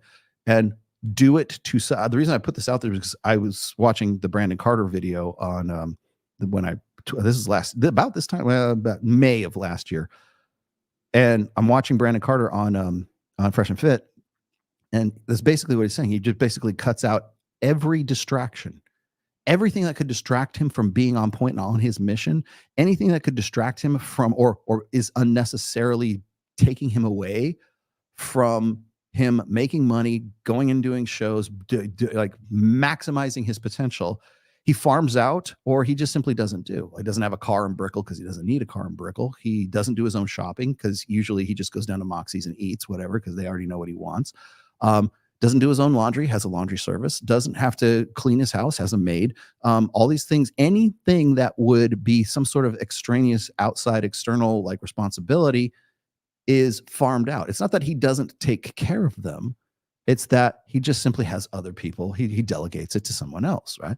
And I got to thinking about that, and I'm like, I've been playing the game on hard mode for pretty much all my life because I have to take care of my wife. I got to take care of my kid. I got to take care of my dogs. I take care of my mother-in-law. Hell, even Sam Bada, man. I mean, I have to. He makes money off of he makes royalties off of everything that I do. Well, the first 3 books for the thing. So I have to make sure that I'm on my game and people are buying the books and people are interested, and I have to have these conversations and everything. I have a lot of people who are like, I don't say financial dependents, but they're certainly like people who count on me that I can't farm out. And quite honestly, I wouldn't want to farm out. So Rollo, don't you have a vasectomy? No, I don't have a vasectomy, nor would I get one, nor did I have one when I was 20. Well, how can you advise young men to do such a thing? I'm not advising them. I'm giving you a fucking outrageous, over the top fucking example. You could follow that if you want to. That's not what wasn't my intent. It was my intent so people would self-reflect and say, what is it that I need to do to go from ordinary to extraordinary? And if you're not doing it up to, like, I thought, who was the most over the top guy? Well, it was Brandon Carter.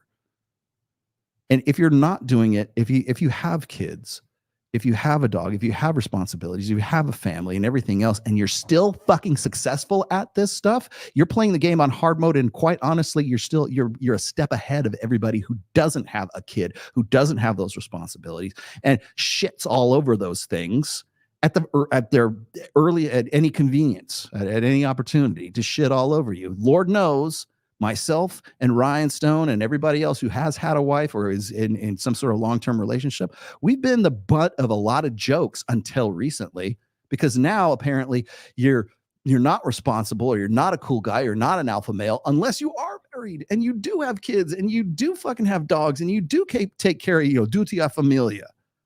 Yeah. Well, because we play the game on fucking hard mode. That's what I was trying to point out, but you're never going to get that because that's all it fucking is, man.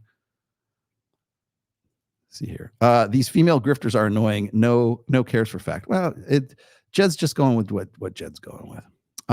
Cappy brags about his vasectomy damn near daily, and no one gives him the amount of shit that you get. I know. What the fuck, man? I'm kind of pissed off at Cappy right now. Collie, that nerd sounds gay and cringe. Okay, nerd. Oh, nerd sounds gay and cringe. Does it? Yeah. It's funny, is like we've been using the word nerd and geek since the mid 80s. Is there something else we could like? Dork and dork. Dork's been one too. Thanks for bringing that up. Dork is the current word for losers. And then to be freaks if they're at the very like, bottom. Like nerd is almost like cool in some ways. Like nerdrotic, whatever that dude's name. Like I'm not saying okay, it is nerdrotic, but like there's this sort of like nerd has more chic to it than like say dork, right? You're a dork. Yeah, nerd means that like you know something about pop culture. You're probably going to find a lot of nerds at Comic-Con in San Diego. They still do it in San Diego, right? Yeah. Thomas V, you can be a nerd or a geek, just don't be a dork. Okay. All right. Am I a dork or am I a geek or am I a nerd? Somebody tell me. I need votes. Nerd, geek, or dork? Go. Everybody's going to say dork. No. Do you believe that men are situationally different ages for different things? No. 8, 12, 16, adult, all for the emperor's soul. Yeah, thank you. I think that I'm a little bit sick of what I call generationalism right now. I think when we talk about like Gen Z and Gen X and millennials and boomers and everything else, I think that's really like today's version of astrology, because it's sort of all it does is it sort of pigeonholes people. This is what you can expect of. And by the way, I'm very proud to be a Gen Xer. That's great, right? Because we're the guys you don't want to fuck with, right? So I'll take it, but quite honestly, I think it's more like, you know, MBTI astrology and all this other crap. But a pigeon, anything that can be used to categorize other people into like easily understandable, predictable like archetypes, people will always be attracted to that. So and I see that happening more and more. It didn't used to be this way, but I think this is more like recently in the last like 5 years, let's just say. I think more people are more concerned about what generation you're from. And I think it's mostly because of Zoomers, because of Gen Zs, because they're like, okay, boomer. Like I get called a boomer constantly. I am not a fucking boomer. Okay. Way not a boomer. I was born in 1968. Thank you. That's what a boomer would say. Oh, it sounds just like what a boomer would say.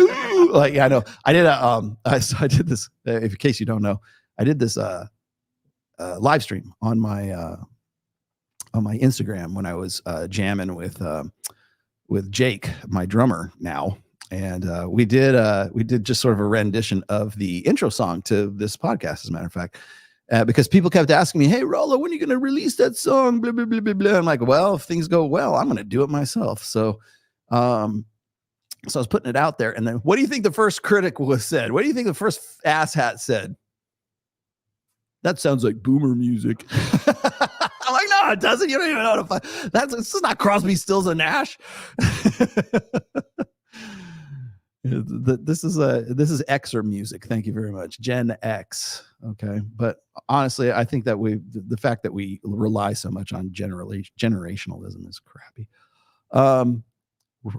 Yo, Swallow, where do you buy your Henleys? You mean this Henley? Where did I get this? Buckle? That's what a boomer would say. I think I got it at Buckle. You are never content with Zoomer lingo, aren't you? No. What lingo? I have no idea what you're talking about. Zoomer lingo? Zoomer lingo to me is okay, boomer. Okay, boomer. It's like fucking Belle Delphine. Right? God, just kill me, please. Rollo, you're the color corroborated today. Color coordinated today? That sounds like what an Xer would say. Where's Cappy when I need him? I love you, Cappy. Oh my God. Yes. I'm not even, you know, it's funny is I was kind of like on the cusp of the music scene. Like I was all about like, because I grew up on Metallica, I grew up on Iron Maiden, I grew up on like all the old school like metal bands, Slayer, of course. I don't think people realize Slayer. When was it? Welcome to Hell was like 1983, and then Rain and Blood was like 84, 85. And there has never been a more perfect album than Rain and Blood. I'm sorry, I don't care what you have to say. That was Sammy. What does Jim Kilgore want? Jim, why are you calling me right now? He's not calling me. Okay. Let's go down the list here. What? Gen X Rollo recommending kick-ass books like Elric. Yeah, never change, mate. Showing dope-ass books like Old Warhammer 40K is fucking gold. Yeah, well, thank you very much. You know, I'll tell you what's funny is there was a time where I didn't want anybody to know that I painted miniatures. I guess now it's because it's cool to be a nerd or a geek, whatever the fuck we're calling ourselves right now. But I remember when Vince and Drew Bay and the rest of these guys who I play Dungeons and Dragons with online at Masculine Geek, they asked me, they're like, "Hey, can we get you? We know you're Rollo. Like, can we get Rollo to be the DM for this?" I'm like, "Fuck yeah, I'll be happy to do it." And but then I was like, "Oh." But I had to get to that point where I was like comfortable with doing shit like that, because it's everybody thinks you're like, oh, see, he's really this nerd. This is why he does this. Everybody, the one question I hate the fucking most is, and because I know where it's going, and it tells me everything I need to know about the interviewer. But like whenever I get asked this question, Rollo, when did you get red pilled? Right? Like, well, it's not a verb, ass hat. Or they'll be like, Rollo, what happened in your life that made you evil? How did you get to be this way? You know, you were just this mild-mannered graphic designer, and now you're the Dark Lord of the Red Pill. You're the Godfather of the Manosphere.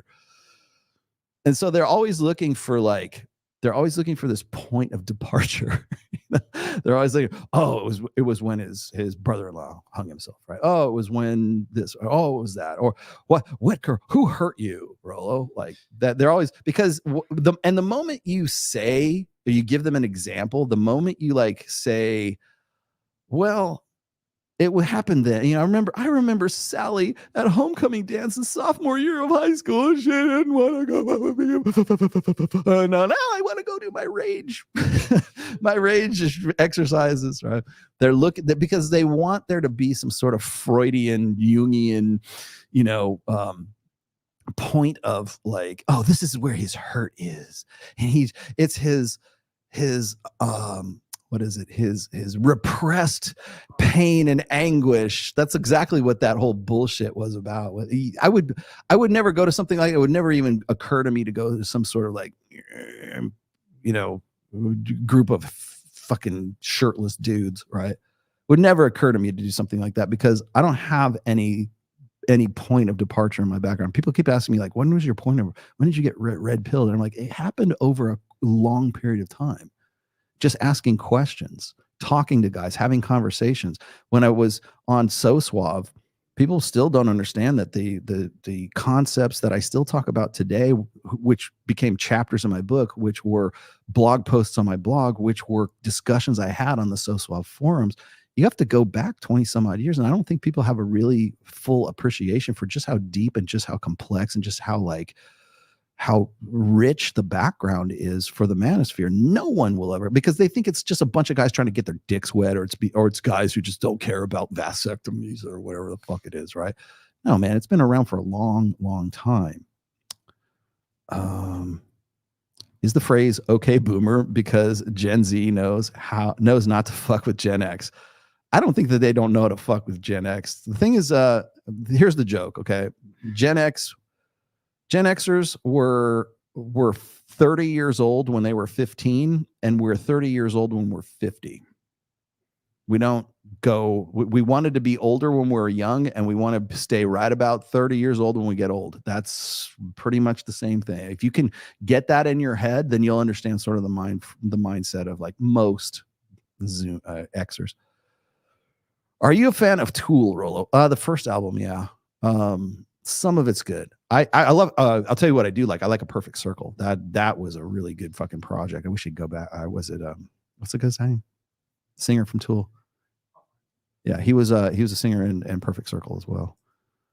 I mean, are you transported backward in time when you play D&D? No, I'm actually catapulted forward in time, and I don't like it. Coming up on your what is it? Maynard. Yeah, Maynard did, and he was in A Perfect Circle too, right? Coming up on the 40th year anniversary of not getting the USS flag for Christmas. Okay, I know where you're at. I too know I know what you did right there. Do you know what the USS flag is? What? You don't know? Wait. What? Look it up. Okay. USS flag. Actually, get me a picture of it. Okay, I'll send it over. Right Send me a picture of it. Stay Gen X with the best music ever created. Rolo, thank you. I will do my best to stage. I don't think I have much choice. God, yes, I do. Right? Yeah. Right? Oh my god. Fuck yeah. Fuck yeah. Everyone wanted one of these fucking things. I was a little too old for these back then, but man, that was awesome. Yeah, just like text it to me real quick. You ever read The Black Company by Glenn Cook? If so, what do you think? What did you think? Am I in the grimdark setting? Also, Elric is fucking kick-ass. Elric is a great read. I think too many people don't understand. God, this is so great. I can't even believe I'm actually going to put this as an overlay. Jesus Christ. Okay, where'd it go? Okay, here we go. You guys want to know what the USS flag is? Everybody already does. I'm sure that people have already looked this up. Oh, I can't. It's HEIC. Hang on. Yeah, convert it for me real quick. Elric is a great story. It's by Michael Moorcock. Do what you will with that name. But you want to know like the earliest influences of here I'll give him a plug. Jeffro Johnson is the guy who wrote a very great book. It's called Appendix N, and if you look in the Dungeon Master's Guide from 1979 from Advanced Dungeons and Dragons, written by Gary Gygax, Appendix N is the appendix of all the inspirational books. It's like a reading list for Dungeons and Dragons, and this was the inspiration for D&D, right? So what Jeffro Johnson does in his book Appendix N, he goes and does reviews because he's read all of these books, right? He goes to review every single book that's on Appendix N in the Dungeon Master's Guide, and it's a really fantastic read because it really kind of explains like Gary Gygax's thinking when he was doing his fantasy setting in the original Dungeons and Dragons. Okay, now I got it. Here we go. And did I get it?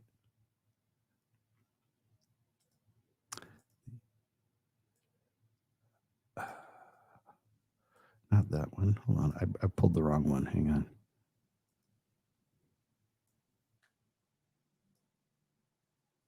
Okay. It's still a HEIC. What did you do? It's coming through. Maybe it's converting it. I don't know.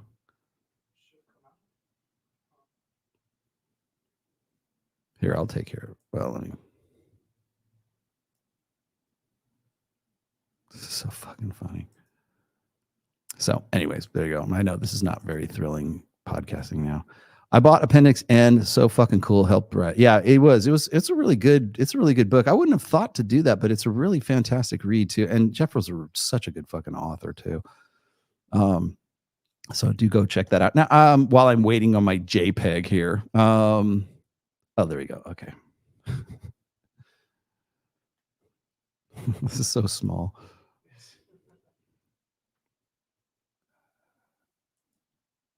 Okay, now I got it.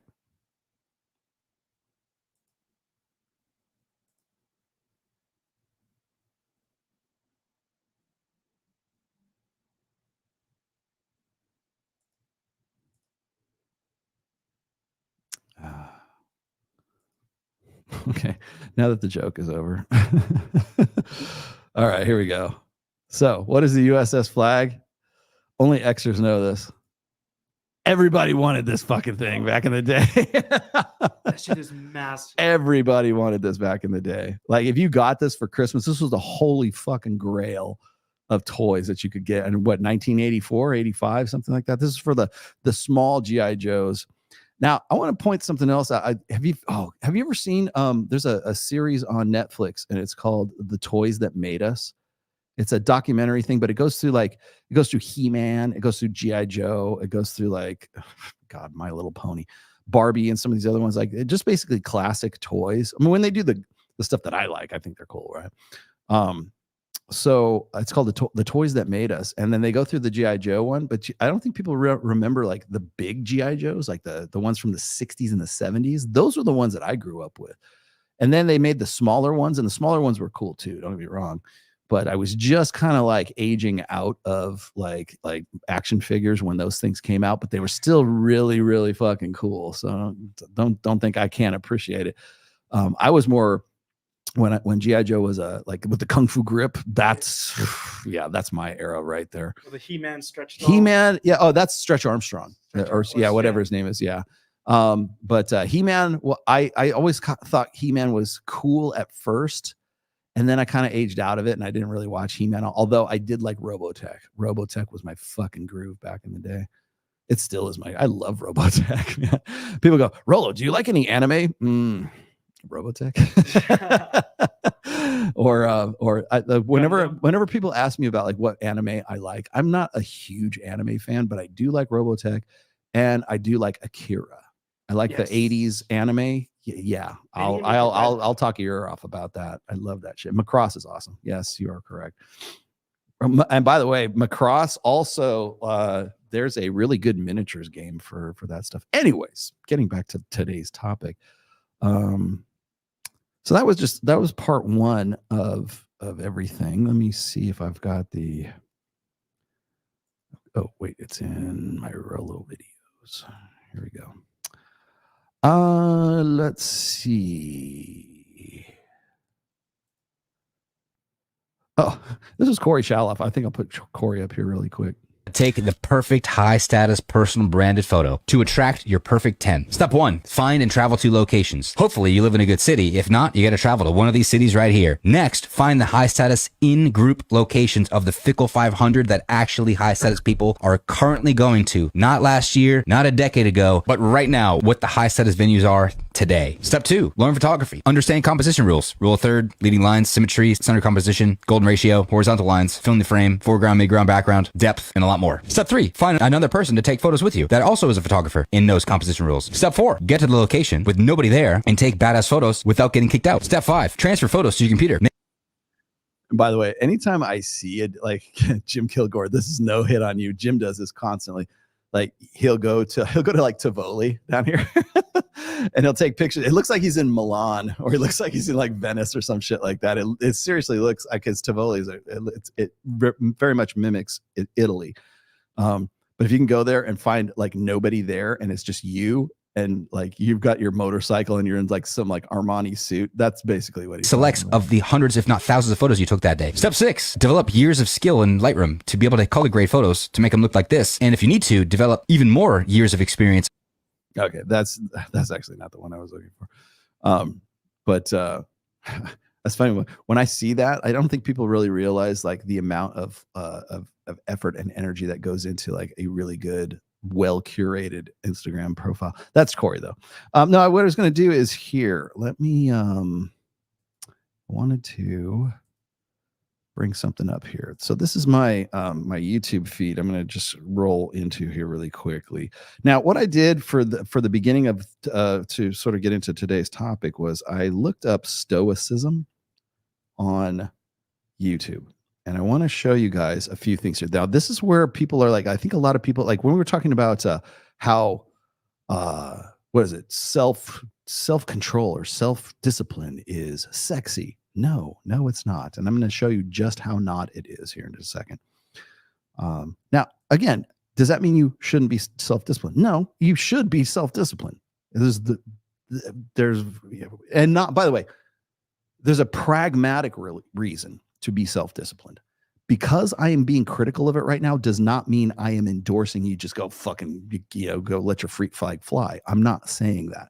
I just don't want people to think that this is a form of game, that this is some way like women are going to want to fuck you because you're stoic, right?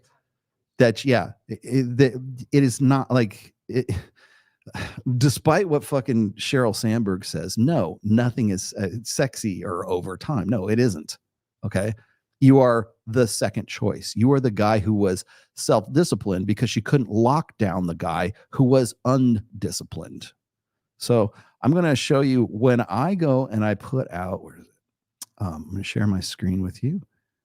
And I believe, here we go. Stoicism. I just typed in simply Stoicism in my thing. There you go. Okay. So I want you guys to pay attention to these ones right here. Like the how to be wealthy, get rich the stoic way. Types of people you should never tolerate. Now, you'll notice that these are like check these out. So I was looking this up.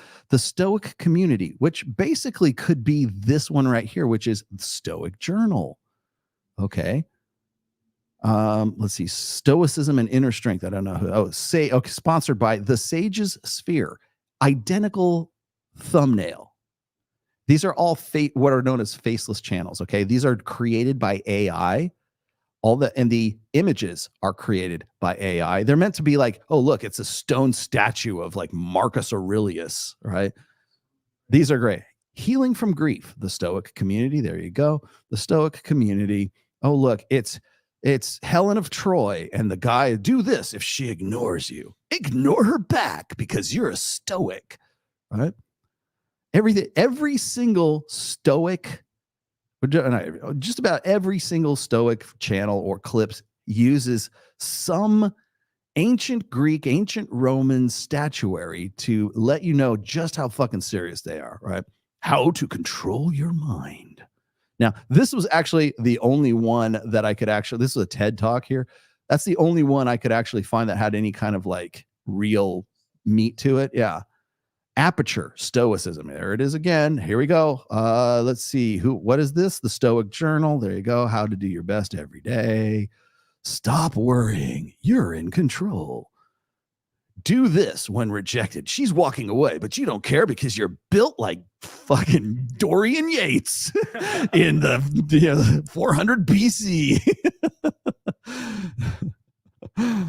Train, by the way, there were no motherfuckers that looked like this.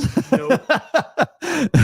Back then, there were no one that looked like that. Capped height at 5'6". Yeah. I don't know about you, but I don't think they had TRT back then. I'm pretty sure they didn't have, Diana bulb. Train your mind to respond, not to react. Do this instead. Do what? Marcus Aurelius. Okay. The Daily Stoic. That's another one we haven't come up on. Avoid this mistake. What mistake? Tell me quick. Don't beg. Oh, wait. Don't beg. Don't chase. Don't write. Don't call. What the fuck am I supposed to do? Sit there and wait until she sees how perfect you are, because women think self-discipline is sexy. No, women think inaction is anti-seductive is what they think. Master your mind. The new you. Be silent. Stop being a fool. Like, I don't know about you, but I don't think I have ever seen a statue of some dude like pointing like that. Stoicism explained. Again, all of this stuff, be mentally tough. There's the ones that are my favorite is just walk away. 12 habits that make you silently attractive. Stop telling what's going on in your life. Don't complain. Zip your mouth. Poor Marcus. Marcus Aurelius has tape over his mouth. I define what is within my power and focus there. Okay. You get the idea. These are faceless YouTube channels. And they're all in the last 2 years. And yeah, exactly. Oh, some of them within this year. Yep. The one that I was looking at, I think is the Stoic Journal, started in January of this year. They are at 90,000 fucking subs. And every video is like here's how it follows. Okay. If this is the process, because you can find the process for doing faceless. You just look it up. Go Google faceless YouTube channels. Okay. The process is this: is you get a copy AI or Chat GPT to write you a script of Stoicism. I want to Chat GPT write me a paper on Stoicism in the terms of like what to do with girls, right? And so it will write this whole thing out for you. Okay, now turn it into a script. Turns into a script for you. Now read it, and then it will come back and give you the audio from text to speech, and it will sound like it usually sounds like this. You should not do anything. You should just do not chase, do not touch, do not think, stop touching your dick. Go and work out every day. Like, it's not bad advice, but it's like it's a no-brainer, right? And by the way, there's the reason why there's so many of these is because YouTube cracks down on like faceless channels now. That's why there's an option that says you have to let people know that it's AI generated in the beginning. But so then it writes you the script, it reads you the script, and then you go, okay, I'm going to go to Midjourney, I'm going to go to Photo or whatever it is, and I'm going to generate these images. Okay, give me some stoic images of Marcus Aurelius and make it look like he benches like 400. He's in the bench 400 club, and then it generates that cookie cutter look of statuary stoicism, right? And then what all you got to do is take that, turn it into a video, take the images, turn them into like slow-mo videos, have the script being read as the audio. And really the only thing you're doing that isn't automated, in fact, it probably is automated, is matching the audio to the video, throw it in there, turn it into a video, put it up. It's minimal effort. But the thing is, my criticism isn't the material. And my criticism isn't the ease with which it's produced. I mean, hell, you figured out a hack to make some money. Okay, great. These guys aren't on a DHS watch list. I am, but they're not. Marcus Aurelius isn't. So you must be doing something right. They're probably making a good chunk of change because they got a lot of people who are following. Now, can you buy followers? Yes, you can. Can you buy views? Yes, you can. But I think the thing is like there's so many of these and they're so easy to produce and and they're so popular right now. And there's a reason why it's popular, because Stoicism is a cope. Okay. Stoicism, or what we think of as Stoicism. Stoicism in the 21st century in 2024 is a fucking cope right now. Okay. So when it's like walk away or rage quit. What's the difference between walk away and rage quit? Right? I'm gonna walk away like a stoic, right? Or you're gonna be like those guys in that video, like, I'm gonna rage quit, right? Like it's all about it's the energy, right? But the effect is the same. You're walking away. You're not doing anything. It's honestly, I think the Stoicism the reason why these are popular videos right now is because like these guys need that reminder. They want to know that they're doing the right thing. Well, I'm a Stoic and I don't let things get to me like that. No, it's cope is what it is. And Rob Henderson was, I forget the book he was quoting, but Stoicism becomes more popular in times of like unrest. When people feel like they can't do anything about their position, when people feel like they're trapped, when people are slaves, when people are, and not just men, but women as well. But in the case of Stoicism, it sounds more like masculine virtue. Well, it's easier not to do something than it is to do something. And it's basically proving a negative. I brought up the same fact when the MGTOWs were a big deal. I'm sure MGTOWs just like stroke off to this stuff constantly, because you don't have to do anything and you're a winner for not doing anything. So you're proving, you don't have to prove the negative. You've just got the positive, right? So what you have to do is, I'm going to win by not doing anything. I'm just going to be stoic. I'm not going to let this affect me. I'm just going to move on, blah, blah, blah, right?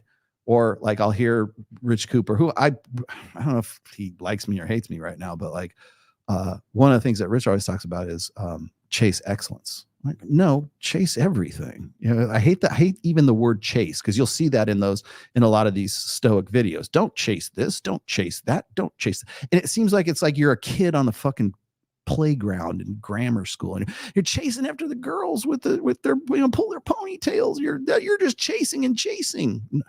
Nobody's fucking chasing, man. It's like, what do you want to fuck or not? Do you want to succeed or not? Do you want a 7-figure income or not? Do you want to be in better look like fucking Marcus Aurelius and get in the fucking gym? Do you want that or not? Because all of that requires action and it requires effort. You've got to go and fucking do shit.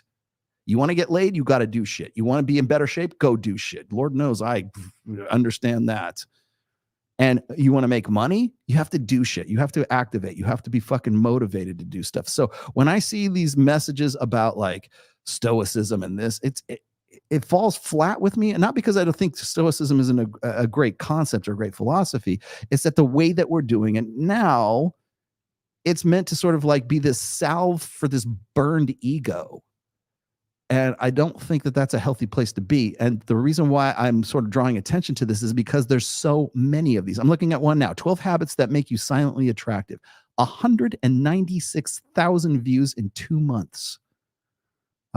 Zip your mouth. Oh, wait, I'm just going to go to this guy's channel real quick. Stoic Journal seems like a good one here. 90.2 thousand subscribers. And the dude started the channel January 3rd, 2024. What this says to me is there's an audience for this. Okay. It's perpetuated through TikTok, through shorts. Oh, absolutely. Yeah, absolutely. Yeah. And they're easily digestible. Nothing's more than like, I'm looking at 37 minutes, 22 minutes, 18 minutes, 37, 25, 25. They're all like just under like 40 minutes, right? Types of people you should never tolerate. Choose your partner wisely. Like these are bonehead, like easy sells, right? Discovering your soulmate with Marcus Aurelius. 5 stoic steps to finding your girl, right? Really? 4 awful habits that make people disrespect you. Stoic philosophy. 20 signs you're emotionally mature. Sign number 1, you're not on YouTube looking up stoicism videos. Leave if you see these signs. Beware these toxic patterns. Clear signs of a narcissist. Well, does that mean stoics aren't supposed to deal with narcissists? Oh. Stop being broke. Don't be a brokey. 8 habits to keep you poor. Marcus Aurelius. Stoicism. That's all in the title. And so let's look at some of these here. Let's see if I can grab some the popular ones. Let's look at the popular ones. Popular ones, 625,000 views 4 months ago. Do this every morning. 10 things you should do every morning. Stoic morning routine. Drink water. Eat meat. Don't forget to breathe. A new you. 12 Stoic principles for immediate life transformation. See, once again, it goes back to like, I want an instant fix. Stoicism seems like an instant fix. Fix my life, please.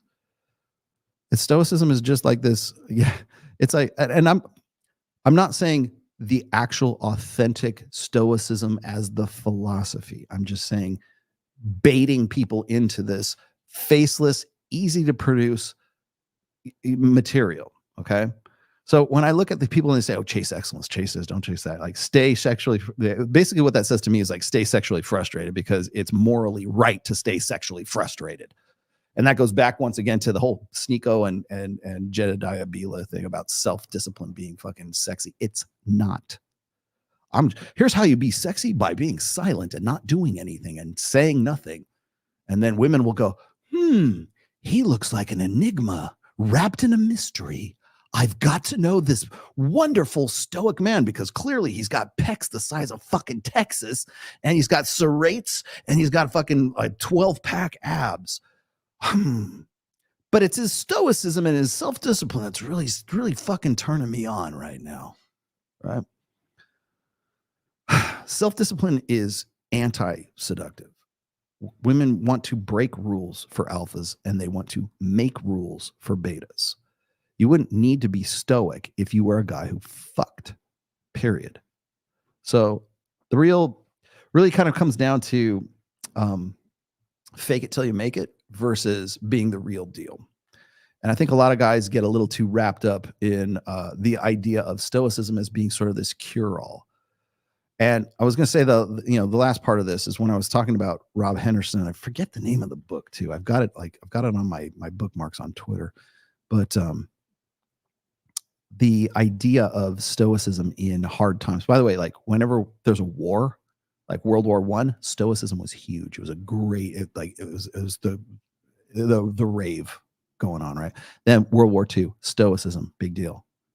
People wanted to be stoic. Like whenever there's civil unrest, whenever there's social unrest, stoicism seems to be a big deal because what it is it's sort of this expression of guys whose lives are beyond their control, but it doesn't matter because I'm just going to I get to choose how I feel about things. And I'm not saying that that's a bad thing. I'm just saying it's motivated by your conditions and by your environment. That's why these videos, these faceless, easy to produce videos are probably, I would argue, are probably a little bit more manipulative than anything else I've been noticing lately.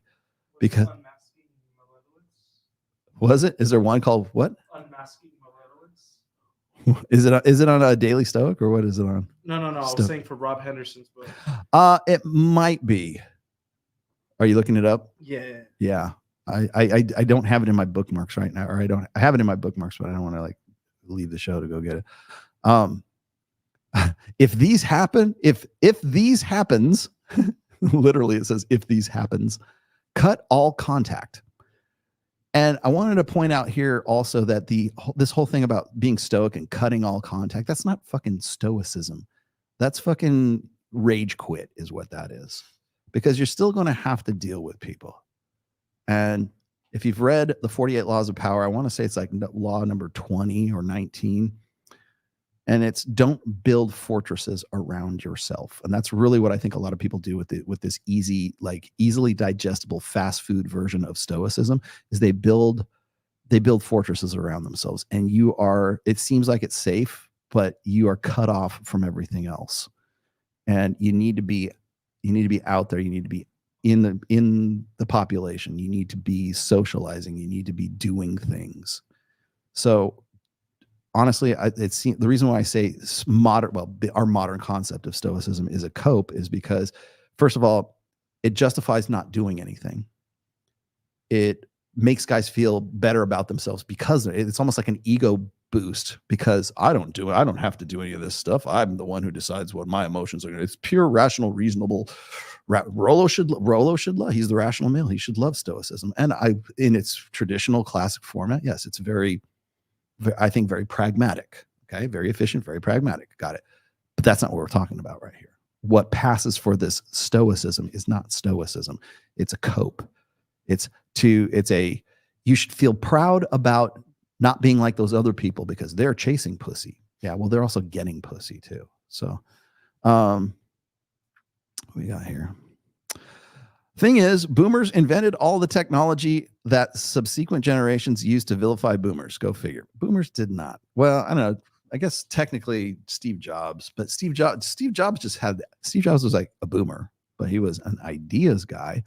I sincerely doubt he's the one that made most of the technology happen, but he tapped the right people to make it happen. So you might have a point there. Boomers put us to death. Hey, boomers put us on the moon. Well, for real. Well, actually, it wouldn't be that. No. We did go to the moon. Sorry, not sorry. And the world is round. There's no firmament. None of this bullshit. It's round like your head, not flat like your head.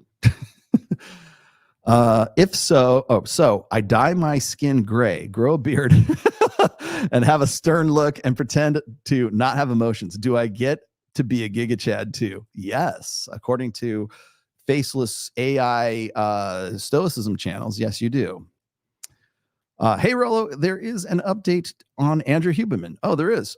He recently addressed this issue. The unknown author who wrote a hit piece against him is under DOJ Department of Justice investigation.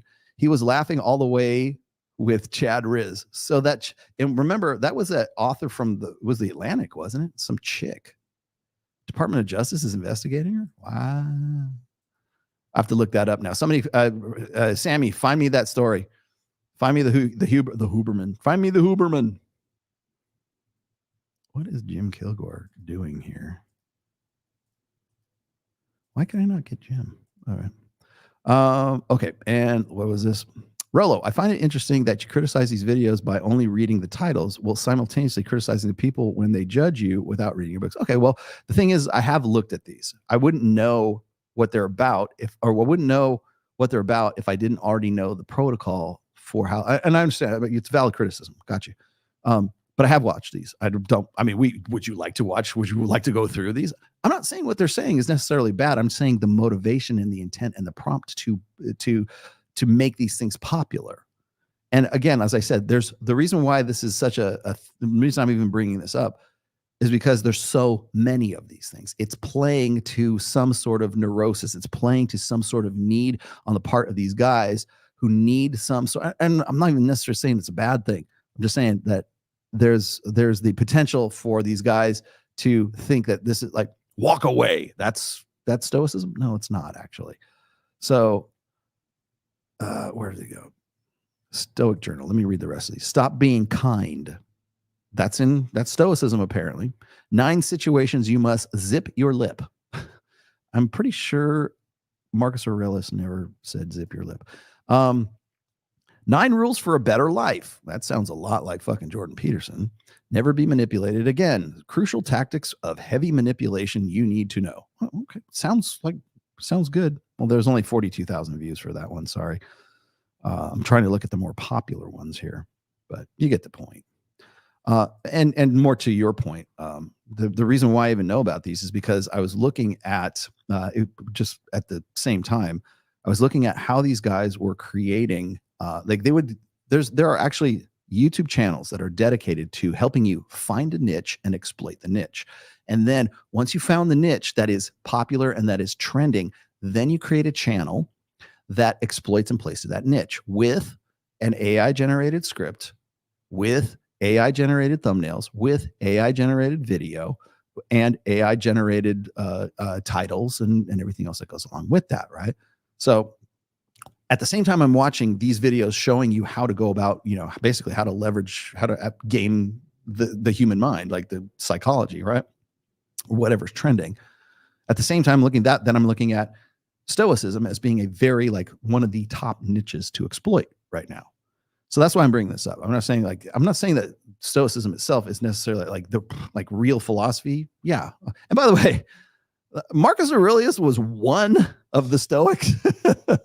There's a lot more than just Marcus. Okay. We know him because he was like, the Caesar of fucking, Rome. Got it. Okay. He was in Gladiator. I know that dude. There were a group of people called the Stoics. And if you are really genuinely wanting to understand the philosophy of Stoicism, you have to kind of look a little bit beyond Marcus Aurelius. So just saying. The other part of the last part of this is I want to also point out that there is self-discipline and the real deal and the quote unquote real authentic you and the fake it till you make it kind of mentality. And fake it till you make it seems like try hard. Like people don't want, thank you. I love you too. People don't want to, people will always question your authenticity, especially if you're trying to be something that is authentic that they've already paid their dues for. So for instance, I just, and God knows, you guys know how much I love me some fucking Justin Waller. There you go. Everybody drink. Okay. But Justin was one of the things I disagree with Justin. You can disagree with your brothers. Okay. One thing I disagree with Justin on, I've brought this up on several occasions, is that Justin doesn't like game, and he doesn't like PUA, and he thinks that anything that is like quote unquote PUA or game is schmaltzy and it's fake and it's inauthentic and it's tricksy and false, right? And I can understand that, especially coming from a guy like Justin, who is 6'4", 6'3", looks like Justin Waller, gets pussy without even trying to get pussy. The pussy falls literally in most, I've seen it happen, literally falls in his lap, has a good chunk of change, he certainly presents the appearance of being stoic, although I know enough about Justin to know he's not 100% stoic. But he has that kind of like Southern gentleman, drawl, and he's just an all around good dude. So when someone comes up with and by the way, this could be Mike Sartain, comes up with a system that says, here's how you fake it till you make it, right? Here's how you ape the perception of being an alpha male or being a high quality man, right? Or high value man, whatever you want to call it. And then of course, a guy like Justin, and this was just in a recent video that he did, and I think it might've been with Mike. He was talking about like how he hates game and he hates those guys. It's so false and so fake because sooner or later a girl's going to find out that you're really not like that. Yeah, but the thing is that doesn't disqualify game. Still got you laid. Still got her interested. So what that says to me is that what you don't like is you don't like the fact that the behaviors and the mindset and the conversational skills and the social skills that went into making you successful are something that somebody somewhere can teach other guys to mimic so they can get laid too. Now, if that's all they're interested in, then that's fine. Then they're fucking and they're leaving. They ejaculate and evacuate, right? Because, God forbid, you go get a vasectomy. But I understand the frustration, because I wouldn't want somebody to plagiarize my work. I wouldn't want somebody to claim, stolen valor, right? It's like saying I'm a captain in the Air Force and you're really not, but here's Mike Sartain, who was an actual captain in the Air Force.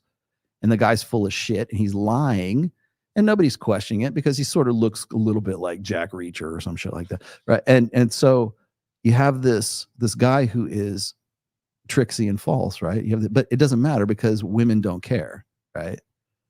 Until they get into a relationship with you and they find out that you're full of shit. But by that time, it's like, whatever. So what that kind of like calls into question is the fake it till you make it versus being the real deal. So if you're authentically Justin Waller, but there's another guy who can fake Justin Waller just as well, Well, if you're just the real Justin Waller, you're going to be pretty pissed off. You're like, hey, I had to earn this shit. I had to become a captain in the fucking Air Force. I had to become Justin Waller. I had to be Rollo Tomasi. I had to write those fucking books.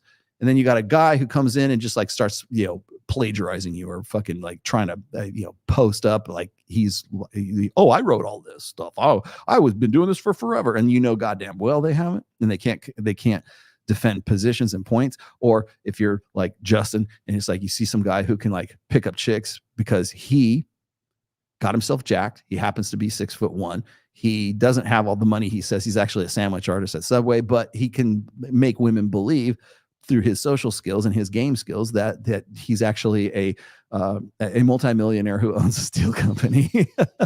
Right? I would be pretty pissed. I would too. I'd be very frustrated, and I would like say, "Oh, these guys, they shouldn't be teaching this game stuff." And here's Mike nodding along, which is exactly what we do. But it's also fake it till you make it. The people don't remember; they only hear fake. They don't hear make. And so, making it is more important than faking it. Obviously, being who you say you are, being authentic. Right. So I don't have any problem with fake it till you make it, as long as you actually make it and you're actually doing that. Right.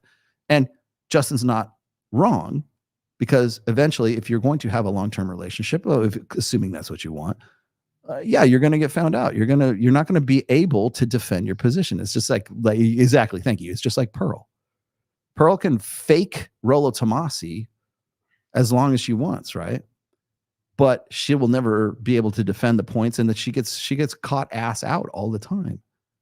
I mean, you got Michael Knowles fucking running you to ground, and you had to fucking get Glenn Lawrence to fucking bail you out of that interview. Yeah, that's what I'm saying. And it's interesting. Like, I don't even care about like Pearl, but it's like the whole thing is like, when the only time I care is when she positions herself for stolen valor.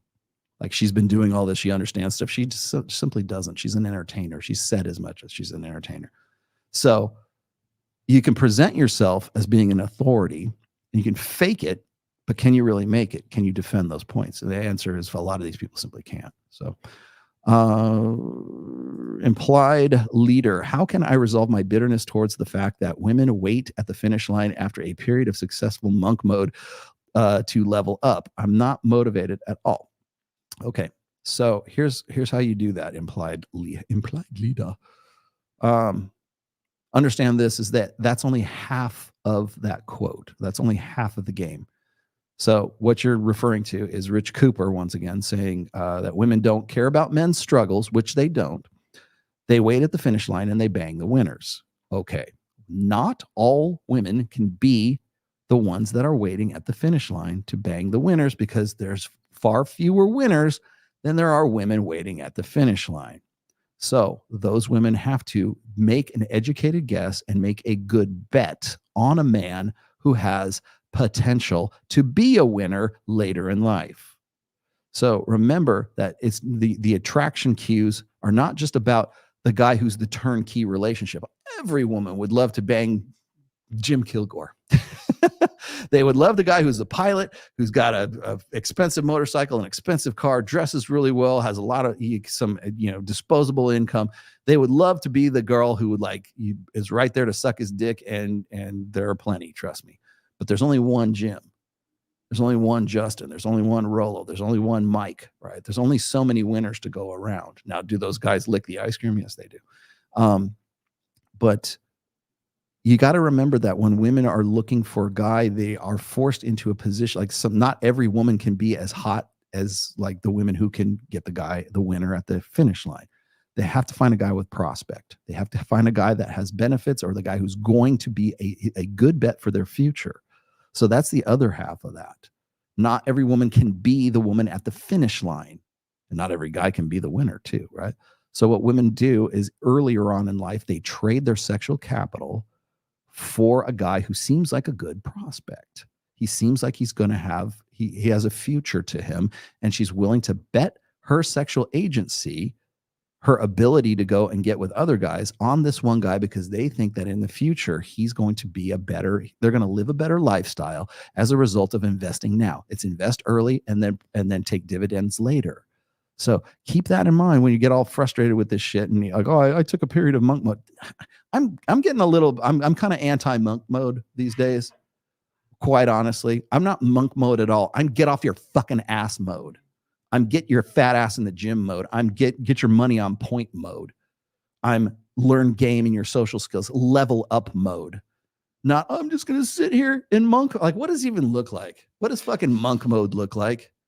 I want somebody to tell me what monk mode looks like. Does monk mode look like, you remember that meme where they go, would you spend a month in this cabin by this river here with no internet and no outside, you don't see anybody for a month, but would you do that for $100,000? And everybody's like, oh, we'll do it for free. Is that monk mode? Because that's the image that I get in my head when people say monk mode.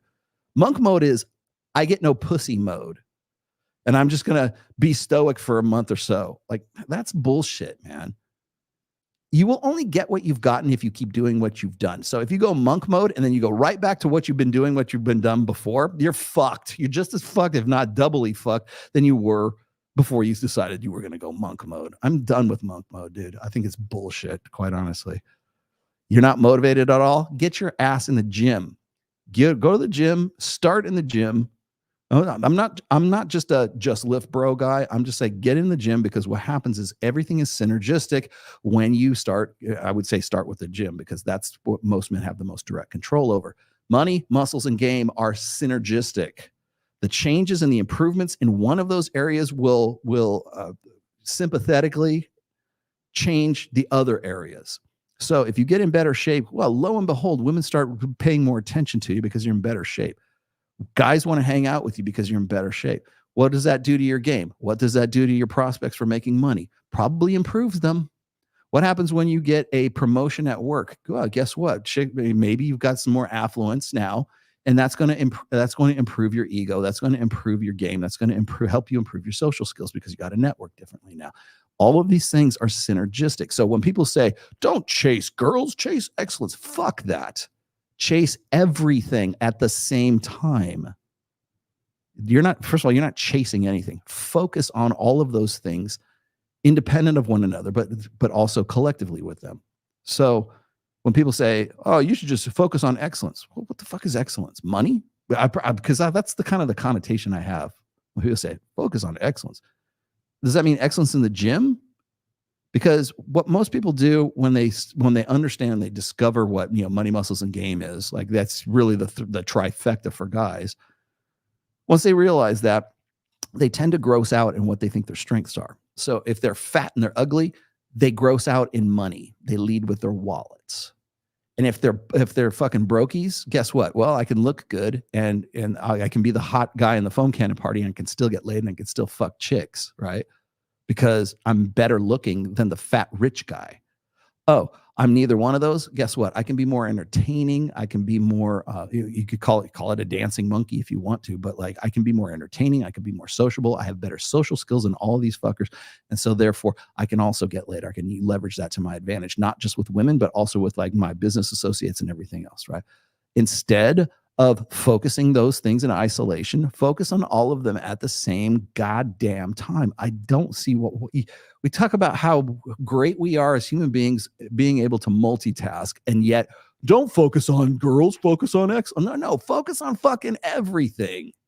Look where your weaknesses are, look where your sedations are, look where your motivations lie, and then take those things and then like play to your strengths, of course, but understand that all of those areas are synergistic. Okay. I just stopped caring about chicks. What chicks thought of me. Okay, well, good. I don't worry about what they think about me either, but that's not true. I do care about what they think about me. I care about what women think about me. I care about what my wife thinks about me. I care about what my daughter thinks about me. You know why? You know how everybody says, I don't care what anybody thinks. Bullshit. Like, cut the shit. We are social fucking animals. You care what other people think about you. Because if you didn't care, you'd be broke. If you didn't care, you'd be fucking homeless. You know who doesn't care about what people think about them? The fucking bums I saw out on the strip driving in here. Those people, they really don't care what anyone else thinks about them. Trust me on this. They care about like you giving them $5 for another fucking shot of Old English. If you really didn't care what other people think about you, you would be homeless in the streets living in a fucking tent city in LA. That would be you. You care. I care. Kyle cares. Everybody fucking cares what people think about them because we're social animals. And even when you think you don't care, you do. You have this, I hate this shit. That's another thing that just goes up my neck, man, is I don't care what other people think about me. Then why aren't you homeless? Why aren't you living like a fucking wild man out in the bush somewhere, like picking berries and eating granola? Why do you get a haircut? Yeah, exactly. You care what people think about you. Everybody does. I sure the fuck do. yeah. And the difference is I can acknowledge that. I can go, you know what? Yes, I do care what people think about me. Caring to an extent. Yeah. Well, I mean, am I going to change my behavior based on what these fuckwits think of me? No, of course I'm not. But I do care about what they think about me. For sure. That is like that's the biggest fucking crock of shit I don't care what people think about. If you didn't, you wouldn't be watching this fucking show for sure. Yeah. Can you shout out my buddy Steve? Hey, Steve, for getting me into the red pill. Why do my eyes hurt? Oh, Sergio, thank you. Welcome, brother. Welcome to the cult. Steve, there's your big shout out. Steve, thank you for dragging Sergio into all of this. He's a better man because of you. We salute you, Steve. Your thoughts on Homath and his Stuck episode? I haven't seen it yet. The levels on thinking about thinking. I have to see it. I haven't seen that one yet. I will though. I'll go check it out. I'm not familiar with it, but I'll go look at it. I like Homath stuff. Levels of thinking. I wonder if Mike's seen that yet. LOL reminds me of Bill Paxton's character in True Lies, where he fakes being a secret agent to woo Jamie Lee Curtis. Yeah, until she finds out. Yeah, it's what's funny is like that's the Cyrano de Bergerac story. Is Cyrano? Do you know who Cyrano is? Have you heard of Cyrano de Bergerac? Yes. Cyrano de Bergerac has a big, gigantic nose. He's not the most physically appealing guy in the world, but he is. He's very good with words, and he can, like chicks when they see him don't want to fuck him, right? But he's a poet, and he's such he's an ideas guy. He's an artist. He's so great. But the thing is he has to have somebody sort of like be his fill-in, and then sort of feed them lines, kind of thing. It's like fake it till you make it. That's really what it is. It's the Cyrano de Bergerac story. Is fake it till you make it. Here we go. It does help. Going to the gym takes time, worth it. Okay, yeah, good. Well, the other thing that people don't really realize, all these red pill guys, they just tell you go lift, bro. Like we're dismissing you. No, we're not dismissing you. It's like fucking Mr. Miyagi, wax on, wax off, wax on, wax off. Well, I'm not learning karate until you are. That's how it goes, man. It's like people don't understand that your attitude toward yourself, your mood, your depression, it could also be your happiness too, right? All your emotional states are really, they're not created by the angels and the fucking pixie dust. They're not magic. I just am always like this. Yeah, you know why? Because your fat ass isn't in the gym, man. Fucking take 2 shots of take 200 milligrams of fucking testosterone cyprinate. You will have a fucking different outlook on yourself, my friend. It's all people don't realize. Like when I talk about emotion, like instinct, emotion, and reason. Instinct, it's not that emotion is a bad thing. That's why I wanted to get to in this with the Stoic thing. And people think that when I'm talking about, like, I'm the rational male, so clearly I have to be Mr. Spock, and I'm a nerd. Sorry, that I have to. Okay, there's your clip. Okay, here's your. Now watch. Yeah, I'm gonna see this. The minute I go off, because Nuke or somebody else is going to, oh, look, it's Rolo. He thinks he's Mr. Spock. No, the thing is like, I think people think that I advocate like this complete state of like non-emotionalness. And that's another thing about the whole Stoic, AI generated bullshit. You have to have emotion. You will have emotion. There's nothing wrong with it. Like people like throw out, like when Myron had his emotional outburst and he broke his his cup, the Punisher mug, right? And because he was pissed off. It was righteous fucking fury from on high, man. It was like Pulp Fiction and fucking, Samuel L. Jackson. And I will lay my vengeance upon thee, and say what one more time, motherfucker. Like that level of emotionality. People, oh, he's lost his fucking mind. Well, sometimes we do. And sometimes rightfully so. When somebody fucks you over, you're going to have a reaction to it. When my dog dies, I'm going to cry, man. When my dad died, I cried. But like when my mom died, I didn't cry. I didn't cry till her funeral. I did cry at her funeral. You know why? Because I was so fucking pissed off. I never felt rage like that in my life, right? My eyes roll back. You're a shark, right? Your eyes roll back in your fucking head, right? Like I was so fucking pissed because people don't, I've told the story before, but I was just so pissed off at the whole vaccine thing and the COVID thing and the lockdowns. And my mom essentially like died alone, asphyxiated, died alone in a assisted living facility because of COVID and everything else that was going on. I just got a fucking call from them, right?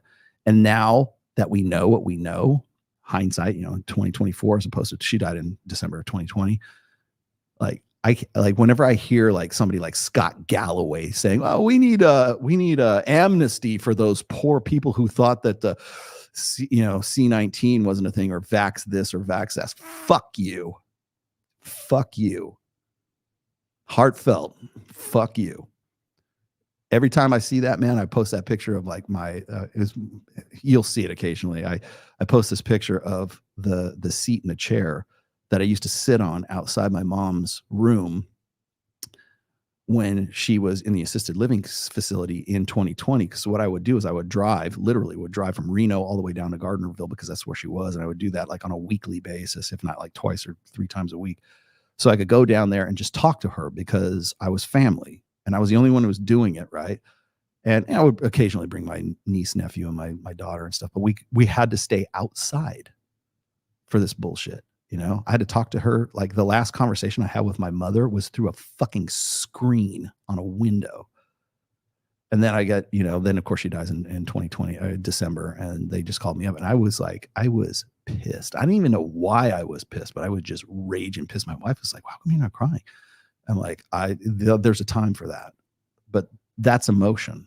And so I can show that emotion. I can express that emotion, especially if it's like really righteous fucking anger or righteous fucking sadness or whatever else. There's nothing wrong with that. So to promote this idea of like stoicism is like, oh, you need to be in control of your emotions. Sometimes you need to go and fucking crack skulls. And if you're going to crack skulls, you need to be emotional. I started a YouTube channel. Cool. When I am browsing women's dating advice for when I am browsing women's dating advice for content, I see the topic of manifestation come up. Ooh. Why do women think daydreaming is good advice? Because it's easy. It requires nothing. It's for the same reason people think this new stoicism is good advice, right? It doesn't require anything from you. Anything that can produce results without any fucking effort is always going to be marketable. Anytime people say, "I have a cure for your disease," and you don't have to do a goddamn, here's 3 simple steps. You want to know why these, 12 steps for life, or like, here's 7 tips for a bigger chest routine. I don't know. Anything that can convince you that it requires next to no effort to do something is always going to be popular. That's why manifestation, what does it really require? I'm going to think. Okay, here we go. Okay, let's do an experiment, Kyle. I want you to do this with me, okay? Okay, so here we go. So let's, we got to do the steeple. So we're going to do the steeple. Okay. All right. So I want you to think, close your eyes. I want you a deep breath. Okay, here's what we're going to do. We're going to visualize. What's your favorite food? Tacos? Okay, we're gonna visualize tacos. Okay, so I want you to think about tacos, the best fucking tacos you've ever had. Okay, now I want you to believe that there's going to be a box of fucking great tasting fucking tacos sitting in the refrigerator when we're done with the show. Okay? So think about it. Focus on tacos. I'm manifesting tacos in the fucking refrigerator. Don't distract me. Okay. So now we're done. All right. So at the end of the show, we're going to go on the refrigerator. We're going to do this on Instagram. We're going to look in the refrigerator and see if those fucking tacos manifested themselves magically in the fucking refrigerator. Okay. Why is it popular? Because I don't have to go down and buy some fucking tacos from Jim Boy and put them in the fucking refrigerator. That's why it's fucking popular. There you go. Now apply that to your life, and that's how women make decisions. I have all three now, and I still don't care. I think something is wrong with me. Okay, well, vaya con Dios, man. You know why? You just need to manifest your happiness, bro. Pussy falls easy for Justine Waller. I'm using that. I'm saying I'm writing this down. We have to hunt it. Patience is key. Yeah. See, that's the other thing is flip-flop. A lot of people will say, well, why should I take advice from Justin Waller when pussy just literally falls in his lap? I don't think that's necessarily fair. I think Justin has a lot to teach, guys. As you know, I think he was sort of born on third and thinks he hit a triple, but he was still born on third, and he still has a lot to say about being born on third. So, but he didn't actually. He's paid his dues. He's a come up story. So, but I think a lot of people say, well, I'm not jacked. I'm not 6'4". Of course it's easy for him, but why would I take his advice? Well, there's a lot more to Justin than being Justine. All right. True. I'm more motivated out of anger and hate kind of Cappy and hate kind of like Cappy. Piss and vinegar. I'm just more apathetic about chicks and dating. They don't get it, and they're not gonna get it. So guess what? So, Pi, let me tell you something. Don't be a bitch. Don't be a little bitch. Okay, here's why. Okay, sorry, I don't channel my inner Wes Watson. Stop being a little bitch. Shave your arms, brother. It's like you put brother at the end of it. Oh, he must like me. Stop being a little bitch, brother. Oh, it's okay. Oh, I'm fine. Yes. So here's the deal. Is it's kind of like saying, what would you say here? I'm just more apathetic about chicks and dating. They don't get it. They're not going to get it. And you know they're not going to get it, right? What do we say? Knowing is half the battle. The other half is violence. Actually, the other half is action, okay? So you can, and I'm not saying this is you, Pi. This is for people in general. This is not flaming you. You can either change the game, try to change the nature of the game, or you can accept the game for what it is and become the best player of that fucking game that you can be. That's the direction I suggest most guys go. That's the direction I would do it. I understand the game. Now I have a better understanding of how the game is played. People will fuck with you no matter what. Okay, great. I'm going to be the best player of the fucking game that I possibly can be. Women, on the other hand, and bitch behavior and that mentality, egalitarian behavior, is really an effort to change the game. I'll use the example one more time. And this is not a Bill Burr bit, okay? But I do know what he was saying. The WNBA, okay? Back in the day, the WNBA couldn't put asses in the seats. They still can't put asses in the seats. And you don't know, I would challenge any woman, this is Bill Burr, to name a fucking WNBA team. They don't know. They don't know any of the players. They don't care. It's all up to men. We're going to make men feel shitty about it. Okay, fine.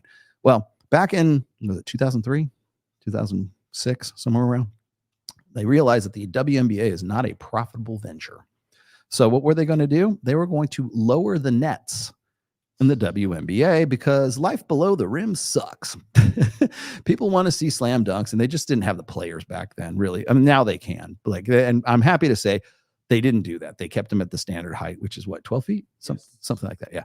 So they kept them at the standard height, but the very fact that they were considering doing that fundamentally changes the nature of the game. It is no longer basketball. It is now women's basketball. Softball. Women with an asterisk, WNBA, right? So it's not the same game. And the reason why they kept it that way, I think anyways, is because really they had this sort of like hard on to fucking, say, well, women can do it too. And it doesn't matter. We're not going to lower the rims. But they had this discussion that they were going to for the longest time because that seemed like the most obvious, stupid, wrong decision to make, right? Change the nature of the game to fit the skill sets of the people playing the game. That is a recipe for fucking disaster because you're first of all, it's stolen valor, one more time. And it's also changes the nature of the game. And it's like saying like the number one female transgender swimmer is the number 436th ranked male swimmer in swimming. Can I be a winner if I change the nature of the game or if I play in a league that's like not like even remotely at my skill set? Yes. Does that make me a winner? No, it makes you a fucking loser is what it does, because it means like you had to do that to in any way feel better about yourself and go get your participation trophy or whatever the fuck it was, right? That's really what feminism does. And that's really what wokeism does. And that's really what postmodernism does. And that's what social constructionism does. And that's what the blank slate does. And that's what emotionalism does. And that's what egalitarianism does. It wants to change the nature of the game in order to suit the players. But what happens is nobody gets better. Everybody, we're all agree we're going to change the nature of the game and we're all going to suck. That's really what it comes down to. We're not going to play this game anymore the way we used to. We're going to make it so everybody can be a winner. And to quote Syndrome from The Incredibles, once everyone is super, then no one will be. It fundamentally defeats the nature of really the game itself. So in the spirit of not changing the game, what's the other alternative? Be a better player of the game that is presented in front of you right now. This is why I always had a problem with MRAs and MGTOWs and all that. Oh, be a stoic, right? No, be a better fucking player. Get your chops up. Learn what works for you and learn what doesn't. If you're 5'9", you're not going to be a power forward for the fucking Lakers. Okay, got it. Well, that doesn't necessarily mean you can't go play another game. You can't be. You could be a jockey. No, you can't, because most of them are like below 4 feet or like 4'11", something like that, right? Okay, I can't do that. What can I do? You can play golf. You could be Tom Cruise. He's only 5'7", right? 5'11". So play to your strengths. Play in a game, play in a league that you can actually be good at. Learn what your talents are. Learn what your strengths are. And you're never going to do that if you're too busy going, I don't care. I'm going to walk away from everything.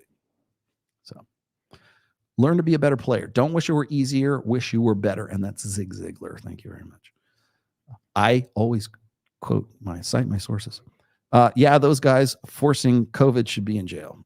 Yeah, well, be it as it may. No, you know what they should do?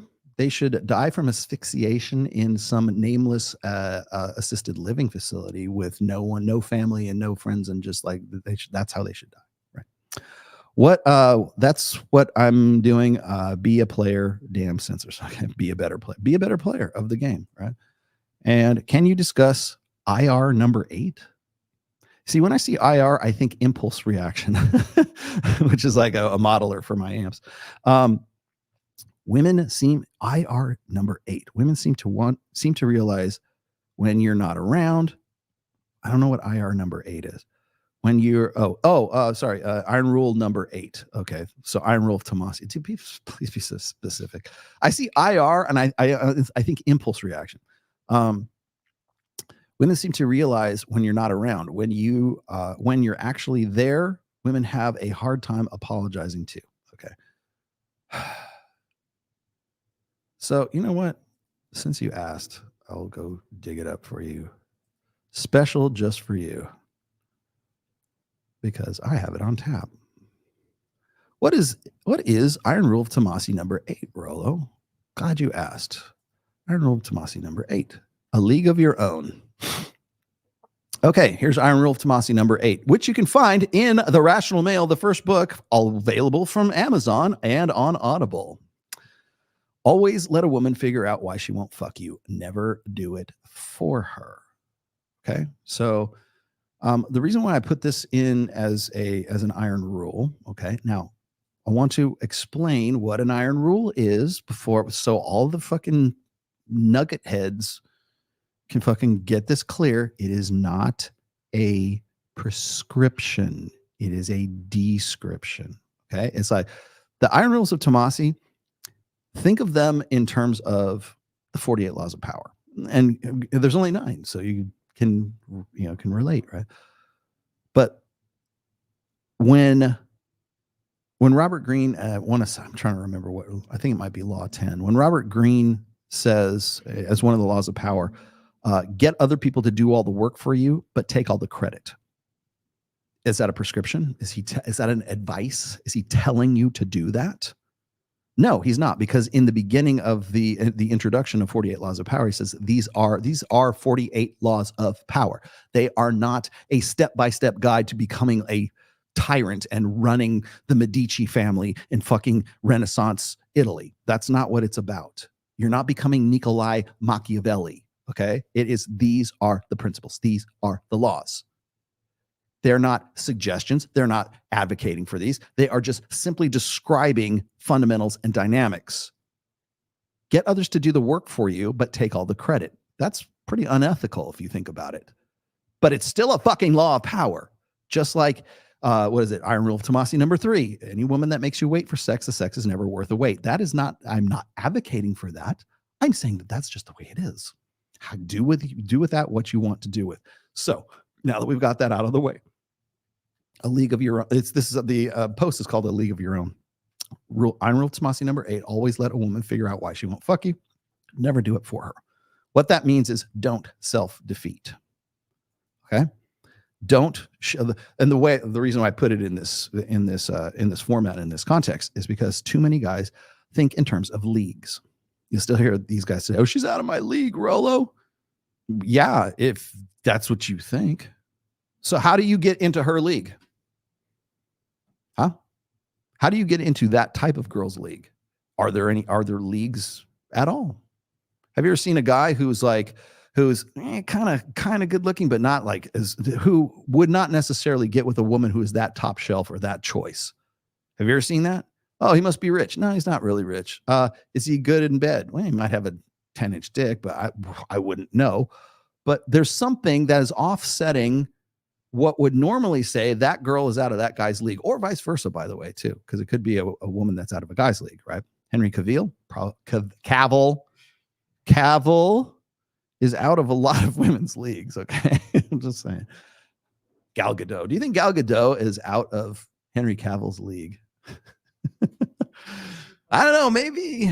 I'll tell you, the thing that gets me is I seen like Henry Cavill is expecting a kid with his girlfriend, which I think is kind of ironic considering like that this was announced when Fresh was talking about Ling Ling. His girlfriend, I would have expected him to be with a much hotter girl. So she must have some sort of other, redeeming qualities that make up for it, because he could get with like way more choice women. So Iron Rule of Tomasi number 8, what it's meant to say is like there's no such thing as leagues.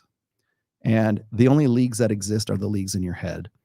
But the tendency to think in terms of leagues. This woman is too hot for me to actually make it, because it'll never work. I'm not going to go for that chick. I'm not going to go for Kindly Myers. I'm not going to go for Maya Allegra. I'm not going to go for Corey Yee. Go look her up. I'm not going to go because they're so out of my league, Rolo. I can't believe it. Well, yeah, if you have that fucking attitude, what's it going to take for you to get into that league? Are you going to be a player, or are you just going to complain about it not being in a league? But the thing is that's the league mentality is self-defeating. Never convince a woman, never always let a woman figure out why she won't fuck you. Never do it for her. What that means is don't do it for the operative here is don't do it for her. Because when you think in terms of leagues and you don't shoot your shot, you're basically saying you would never fuck me. You're basically doing her the favor. Well, she wouldn't fuck me. I don't want to risk rejection. Rejection is better than regret. Even if you go down in flames, at least you fucking went down in flames. At least you went down fighting. So that's really what that's all that rule is all about. Iron rule, iron law. Should call them laws. Be a better player, but not everybody wants to be. Okay. Then be a loser. Then don't play the game. Then abdicate from your playing. Right. I'll tell you this, but not everybody wants to be a good player. Okay. Well, then don't play and don't complain about it. If that's the case, then you don't have anything to say about the game itself. You don't get to say, oh man, this sucks. The game should change for me. Well, you don't get to say it. Yes, Rolo, let the hate flow. There's the clip. Let the hate flow through you. Every time I go and I get into I'm so stupid. Every time I fire up my Camaro, like from the garage, like because I can do the keyless ignition thing. So I go out to the garage. I go, arise, my faithful steed. I have need of you. Show us the meaning of haste. Yeah. Bro, I'm playing the damn game. Okay, well, keep playing the game. Play it well. Be a better player. Iron rule number 10, be a man. Be a man. Be a better pussy hunter. Be a better pussy slayer. Schlonger. Be a good cocksman. You need to be a better. Okay, I'm almost done. But I have one last thing here that's on the end of my list. Here's my list. Okay, so we're done with pretty much everything, except now that we're at the end, I can fuck around. But I'm not going to fuck around just yet because I have to show you this. I already have this loaded up, and I would be remiss if I did not put this in the mix. Have you guys seen this? House passes defense bill automatically registering men 18 to 26 for the draft. Okay, we got that. But you know what else they're talking about? What are they talking about, Kyle? They want to get women to be required to sign up to sign up. They say, sign up for the draft. No, you're not signing up for the draft. And no, it will never fucking pass. You know why? Because it didn't pass in 2016 when me and Dalrock were talking about it. And it didn't pass in 2019 or 2020 in that election cycle when everybody was talking about it. And you know what? It will be like a fart in the fucking wind for this election cycle because no one wants chicks to be in the military, at least in the United States. Maybe in Israel where they need those women in the IDF. Okay. But we don't need military conscription. It's not about the draft. You know what it's about? It's about selective fucking services is what it's about. That's what it's about. So every time this comes up, every single time there's some people go, they're gonna put women in the draft. They're gonna get women in the combat role. No, they're not. No, it will not happen. We've had a volunteer army for God knows how long. It's not about the draft. It's about selective services. Okay. Which, by the way, will also not get passed because it never does. Because people will complain about it. And first of all, there's enough Republican women in, and conservative leaning women, I should say, in the Congress. And even if they're liberals don't want women in the draft. And most Republican women and most Republican men, for that matter, don't want women in the draft either. So I'd be very, very surprised if they were going to do this because every time this comes around, every time mandatory conscription because it's really selective services, I said. But what happens is you get these guys from the fucking pulpit. You'll get these guys in the traditional conservatives will lose their shit because they'll go, here's you expect this coming soon, right? I can't believe men are such pussies that women have to go to war for them now. That's going to be the sell because that was the sell in 2015, 2016, the same sell in 2019, and it will be the same sell right now. You guys are pussies. Men need to man up and take responsibility because now we need women in the military because men won't sign up and men won't take up their masculine duties and learn how to shoot a fucking rifle. That's what they're going to say. They did it in 2016. They'll do it now. Same fucking thing. And it will be conservatives who lead that charge. They did. They have every single time. But as I said before, it's not about the draft. It's not about conscription. It should be about selective services. Why do I say that? Well, because as it stands right now, women have more rights than men. Yes, I said it here live on this show. Women have more rights than men. Why? Because men, as I was just saying, men cannot escape House passes defense bill automatically registering men 18 to 26 for the draft. Now it's not, you got to sign up for selective services. If you have a dick and you're 18 to 26, you're already in there. If you want to pay, if you're going to pay taxes, if you're going to have a social security card, guess what, guys? You have a penis. And by the way, that goes for transgender guys who have fucking dicks too. Just saying. Okay. Because the U.S. military doesn't care what you identify as. They just want to know what's dangling between your fucking legs. Okay. That's what this is about. Women might be required to sign up for it themselves, but now men are automatically enrolled in selective services, or they're automatically signed up for the draft. People threw that out there because they think, oh my God, the Biden administration or Trump is going to send all these kids to war. No, they're not. They're not. If they do, it's not because of this. So when it comes to selective services, if you don't sign up, and now you have no choice, but if you don't sign up, or if you didn't sign up for selective services, you could not vote in certain states. You could not run for office in most, I think pretty much everywhere. You can't be a citizen, a naturalized citizen. You can't migrate here from Mexico. How old are you? You're 22, right? Yes. Okay, guess what? If you like jump the border and you wanted to become a naturalized citizen, you would have you signed up for selective services? No, I didn't, but now I am. Okay, you better. You know why? Because you have no rights. Yeah. Because you can't run for the government office. You also cannot be a real. Technically, you can't be a citizen right now. I mean, well, you were born here, so it's okay. It's okay. I have dual citizenship. You were born here. You were born here. If you're born here, you're still a citizen. But if you're coming from outside the United States and you're 18 to 26 years old and you don't sign up for selective services, guess what? You are not a citizen. You're denied citizenship. That is because of one thing: that dick hanging between your legs. That's the only criteria. Period. And by the way, you might want to sign up for it because you can, especially since so this is a public show, because you don't sign up, you can be held accountable for $250,000. Although you're probably signed up now because apparently you're automatic. Now you're enrolled. It's right? because nobody was signing up. Yeah.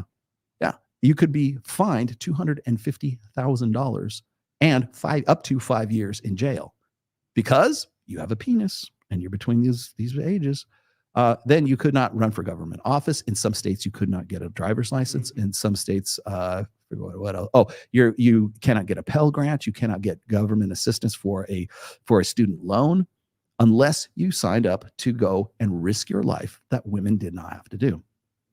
So if they change that for women, I would like to know, but I don't think they will. But that's the one thing that's when people say, well, what do you mean, Rolo, when men have 100% responsibility and 0% authority? All I got to do is point to selective services. Because I'll tell you right now, you can't, the fact that you cannot be a citizen in this, you are denied citizenship. But if you had a vagina, you would be okay. You'd be in. That is, you want to talk about sexism you want to talk about, and that, by the way, that's not patriarchy. That is sexism. Anti-male sexism. Risk your life. You can be dead. We want you to be dead. Risk the possibility of death. If not, $250,000, 5 years in jail. Can't be a citizen.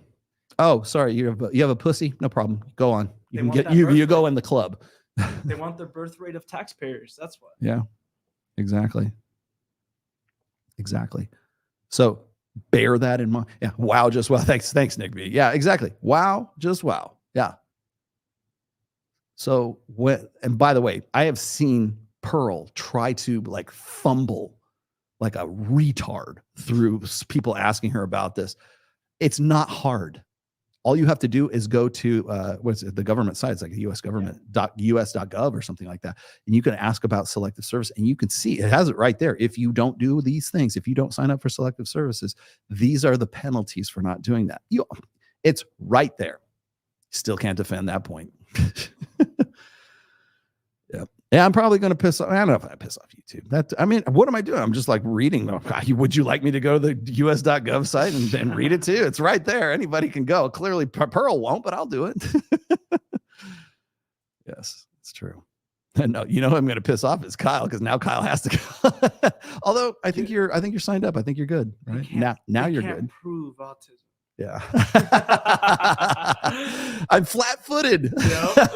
I'm falling arches. You can't put me in. I can't do a pull-up.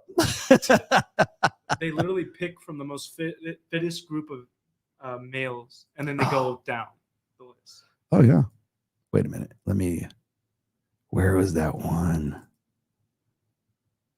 I gotta do the bench press one. Oh my God. Where did I put that? I got that somewhere in here. Is it? It's not this one, is it? I have that video of the. What's your bench right now? Mine? Yeah. For 1 rep max, or talking about reps? What can you get 4 reps out of? Oh, probably 275, 285, right around there. Is it? 285? Yeah, I'm about. It's not too bad. 315 for 1 rep. With a guy. Oh wait, that's not the one. That's not the one. Hold on a second. Wait, why did I say that publicly? Now they're gonna get me first. Now they're gonna come get you. Shit. Yes. I know. Now that they know that you can actually lift.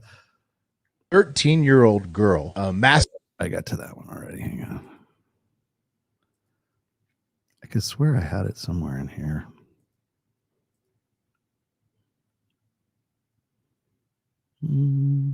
That's Corey.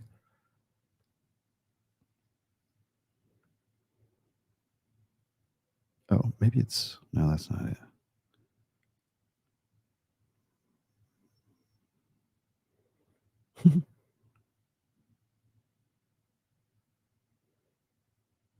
Where did I put that?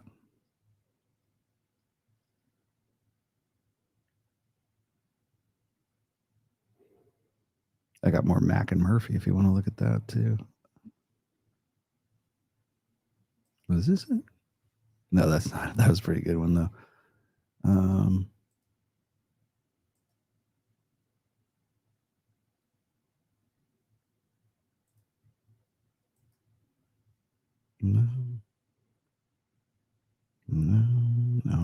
No. All right, well, forget it. I had that video on tap for like the one for bench pressing maxes. I wanted to get that up. Oh, is this maybe? Oh, here it is. This is it here. I found it. All right, here you go.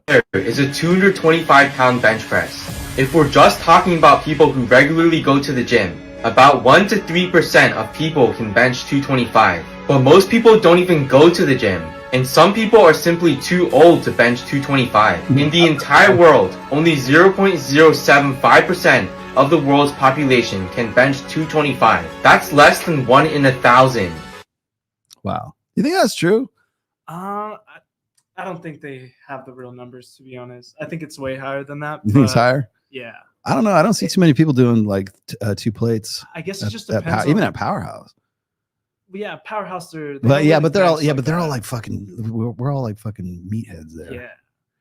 Yeah. People don't know. I work out at Powerhouse Gym in Las Vegas. Please come down. Please. Greatest gym in Las Vegas. Yes, best gym ever.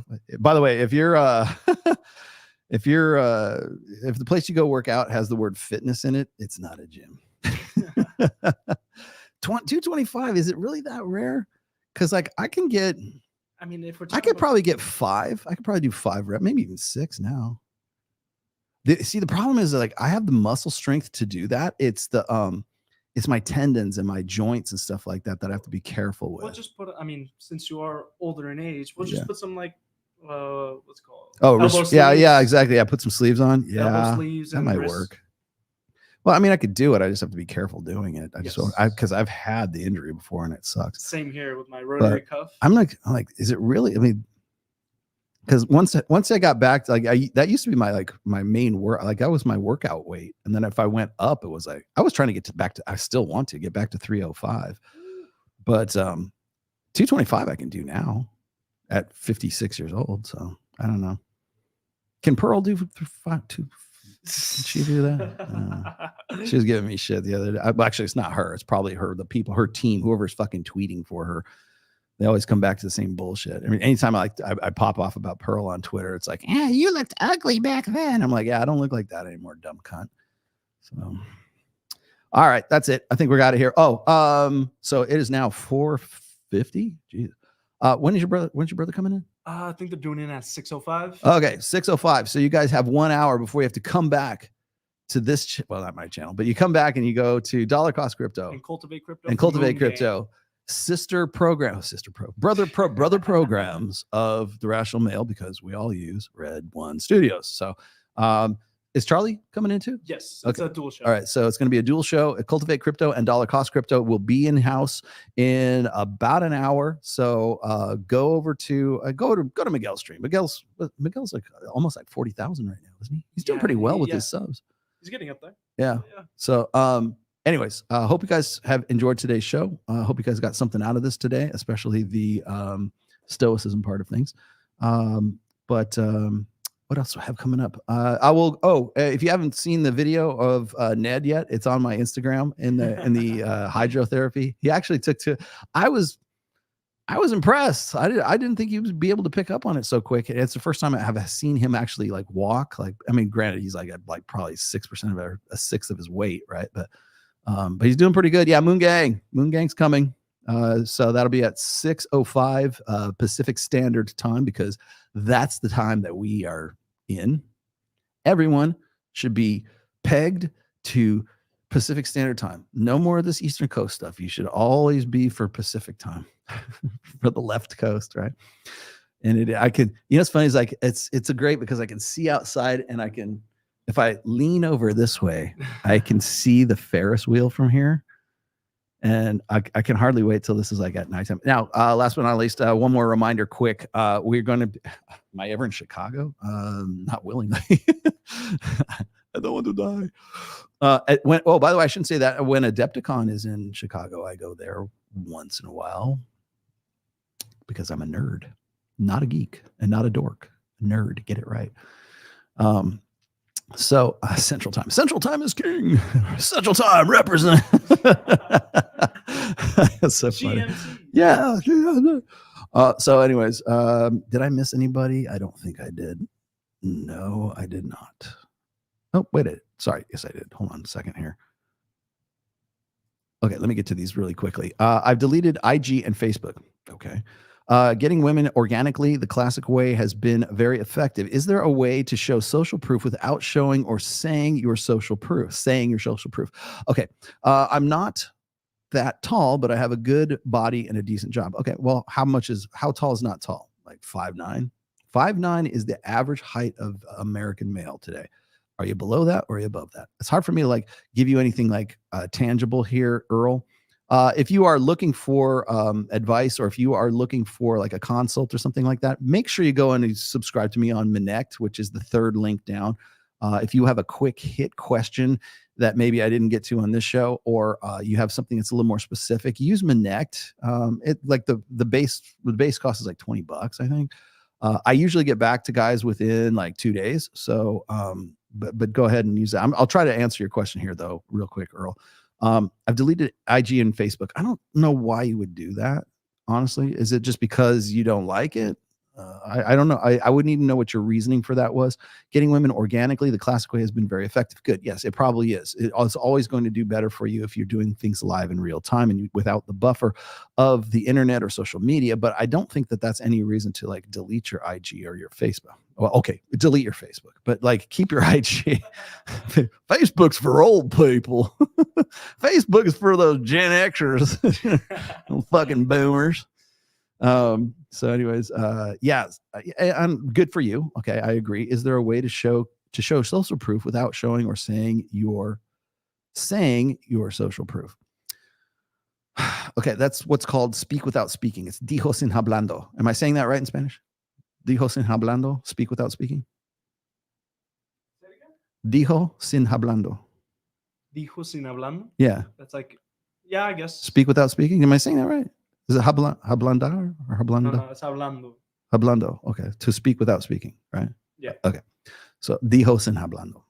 So speak without speaking. So what that means, the concept behind that anyways, is to let your actions and let your presence and let your like mannerisms and your presence tell the story of you. And if that means engineering social proof, so be it. Okay. I have no qualms against guys like setting up situations where they put themselves in the best light. Do it now. Social proof, I make a distinction between social proof and pre-selection. Okay. Social proof to me is when I'm, here's an example of social proof. Okay. When I go to Babes in Toyland, which I was just in LA, when I walk through the event, when I walk through the venue, and I have guys come up to me and shake my hand and they say, Rollo, I love your stuff. Can you sign my book? Hey, I want to tell you, you really saved my life, blah, blah, blah. And they want to come up and they want to talk to me, like sort of like, just tell me their story. That's social proof, because any chick that's watching this happen, they go, that guy is like, everybody wants to talk to this dude. That's social proof. Pre-selection is, I'm hanging out with Kindly Myers. I'm hanging out with Maya. I'm hanging out with Bella Bliss. I'm hanging out with what? Elizabeth Chevalier. And women see you with that girl and they love on you and they're happy to see you and they're making them laugh and everything. I'm not fucking any of these girls, obviously. But like the thing is like when you're in that situation, that is pre-selection, because the chicks that are with you, their actions pre-select you for the women who might go, oh, well, if that chick with the huge tits and collagen implants, whatever, that chick over there, was it Botox? If that chick likes this dude, then that girl has pre-selected him, and I want to do what's called mate choice copying. Thank you very much. I agree with Mike on mate choice copying up to an extent, but pre-selection is absolutely 100% legit. In that, if women see you around other women who approve of you, even if they're laughing, even if they're fucking with you, even if they're patting you, and they're hugging you, and they're loving on you and kissing on you and want to hang out with you, that's pre-selection. So those are two. I separate social proof from pre-selection. I don't know if other people do that. I just do. So those are two separate concepts. So that's number one. So can you manufacture social proof? Yes, you can, but you have to be an artist. You have to learn how to do so. Because if women figure out you're trying to manufacture quality that isn't actually there, and remember, women's bullshit filters, women's hypergamous filters are looking to find out whether you're legit or you're not legit. Okay. So if I go in and I start talking about, if I'm in during the conversation, okay, I'm in a conversation with a chick and I go, yeah, the last time I was in Milan, I was talking to the prime minister there, and he and his wife, Morgan Fairchild, we all went out to dinner. Yeah, sure. Like you're basically bullshitting, right? But if you're good at it, then it passes the bullshit test. If you're bad at it, it's worse than if you hadn't tried to do it at all. Because what happens then is it registers. If this woman says, it sets off all the hypergamy alarms. And she goes, this guy's full of shit. This guy's full of shit. This guy's full of shit. Right. That is a existential threat to a woman. That you want to, the existential fear of women is to get with a guy, have sex with a guy, get impregnated with a guy who she thought was an alpha male, but turns out later that he's a beta male. And that is almost you want to know why women want to retroactively like retcon the definition of grape? That's why. Because they want fail safes against bad reproductive choices, because they don't know if the guy is for real or he's not. The female intuition, too many women get pregnant for there to be such a thing as female intuition. That's the joke, right? But there's a reason why it's funny, because it's true. Women's intuition is imperfect, if it even exists at all. But the worst thing, you want to know why The Bachelor is still the #1 show on ABC in the 29th season, right? 28th or 29th season right now, is because it appeals to that filtering. It appeals to that bullshit filtering. And if you try to manufacture or try to lie or fake real, authentic value, and you do, and you're successful, but the woman finds out, it's worse than if you had not done it at all. So keep in mind, if you're going to try to manufacture social proof, and it is absolutely possible, it's easy to do. For instance, there's a couple of videos, and I forget, I have them as like in essays I posted on the Rational Male a long time ago, but there's this guy, I want to say it was like right around 2012 or 2013. Oh, did we lose the feed? Oh, there you go. Okay, I lost it on my end. And what he did was he got followed around by a guy with a video camera, and he had another guy who was his handler. And what the guy did was he walked around this mall, I think it was in Manhattan or something like that. And he was just walking around, and people start saying, "Who is that guy? Who's that dude over there?" And he go, "Oh, that's Jimmy Joe. He's the new guy in the new Spider-Man movie." That's all they said, right? And so everybody flocks around him, and they want autographs, and they want to take selfies with the guy because he's Jimmy Joe, the new guy from Spider-Man, right? And literally within 1 hour of being at this mall, the dude had a small entourage of people who were following him from like store to store to store because they believed that he was more important and more famous than he actually was. So they did the experiment one more time, and they did it with the same camera guy, the same guy who was his quote unquote handler. And he was walking through Times Square, and people started going, "Who is that guy? Why is there a camera on him? Who is he?" Remember, this is before like cell phones and stuff. Well, the cell phones we have now. He's walking around with a big camera, and the guy's talking to him. And so he's going around, and it's like sort of a man on the street kind of thing. And so what happens is all these women start flocking to him because he's Joe Blow in the new Spider-Man. And then it wasn't even so much the chicks. It was also guys would go, "Oh yeah, I've heard of this dude before. Yeah, he's great. He was in this other movie I saw." But like they would make up bullshit because they wanted to be part of sort of getting wrapped up in this manufactured social proof and this manufactured frame. All right. People want to believe you're more important than you actually are. So use that judiciously, but it is absolutely possible to manufacture social proof. Just be careful you don't get caught. Don't draft women. A lot of cowards, just a part that you as you serve. Okay. Saw it from chick that just got in, haven't seen the shit. Okay, thanks, Pi. Sis got confused when she said she had more rights. Okay. And lastly, what does malinchista mean? What does malinchista mean? Malinchista. It's like it's like being a victim or some shit like that. I'm trying to remember. Trying to be a victim. Okay. Well, okay. So Kyle, you and I have one last duty to do once we let go of the show. We have to go look in the refrigerator and see if our tacos have manifested in there. Okay. So we're going to go do that here in a minute. All right, guys. Thanks for watching today. Remember, Fresh and Fit will be in studio, in this studio in Red One on Saturday, the 29th. I'm most likely to be in the afternoon. So watch for that. I'll make a big deal out of it, of course. Access Vegas, once again, riding high. We're going to be on the 27th, which is this coming Thursday. Have you seen PBD interviewed Hunter Biden's baby mama? No, because I don't care. PBD is he is all brand. That's the nicest way I can put it. He is all brand, and I don't have a problem with PBD, but he is what he is. So so coming up on Thursday, we will be at Access Vegas. That will be at Sticky Paws. Be myself, Mike Sartain, and I think we've got 8 girls lined up for this one. We will also have Tristan, not Tristan Tate, Tristan Darsh. How do I say Darshian or whatever. Anyways, Tristan from MOA will be with us as well as the male guest, unless we have somebody, unless somebody else hits me up, which they haven't so far. So I think we're gonna have Tristan on with us as well. I'm gonna start doing some more stuff with Tristan too. I think I might have him on this show, and he wants me to come on his show. We're using similar studios.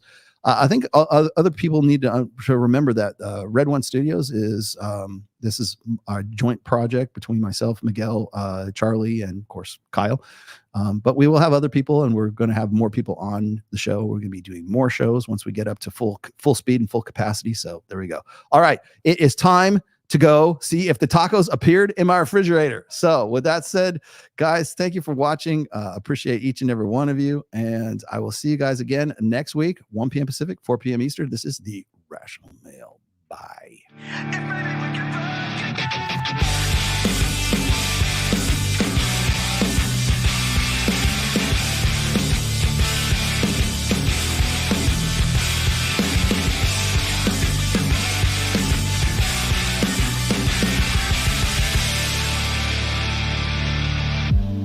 Would you do it again? I need to feel you on top of me. It was my first time, but I was just a kid when we met and went to bed. It was my first time. What you expect from me? I'm breaking up the rules now in the game. I've got some new tools. Let's do the same. Time came by when open like a matchbox stereo. Time to get my thoughts now, let go. Bound to keep me up all night. But maybe we can fuck again, and maybe things are different. Goddamn, baby, one more again. Won't you put it on me one more again? I need to know if maybe we can fuck again, then maybe things are different. Goddamn, baby, one more again. Best in my life.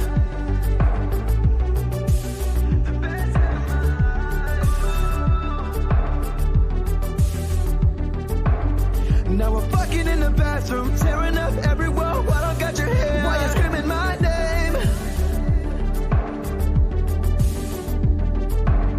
She was swinging in the bedroom, whole time stopping and stuffing with her hair. Like she's Claudia Kelly. So baby, come ride me, ride me up and down like a pony. Turning up my song, getting nasty, working up and down on your body. Ride me, ride me up and down like a pony. Turning up my song on your body. Baby, we'll get down to it all night. But maybe we can fuck again, and maybe things are different. Goddamn, baby, one more again. Won't you put it on me one more again? I need to know if maybe we can fuck again, then maybe things are different.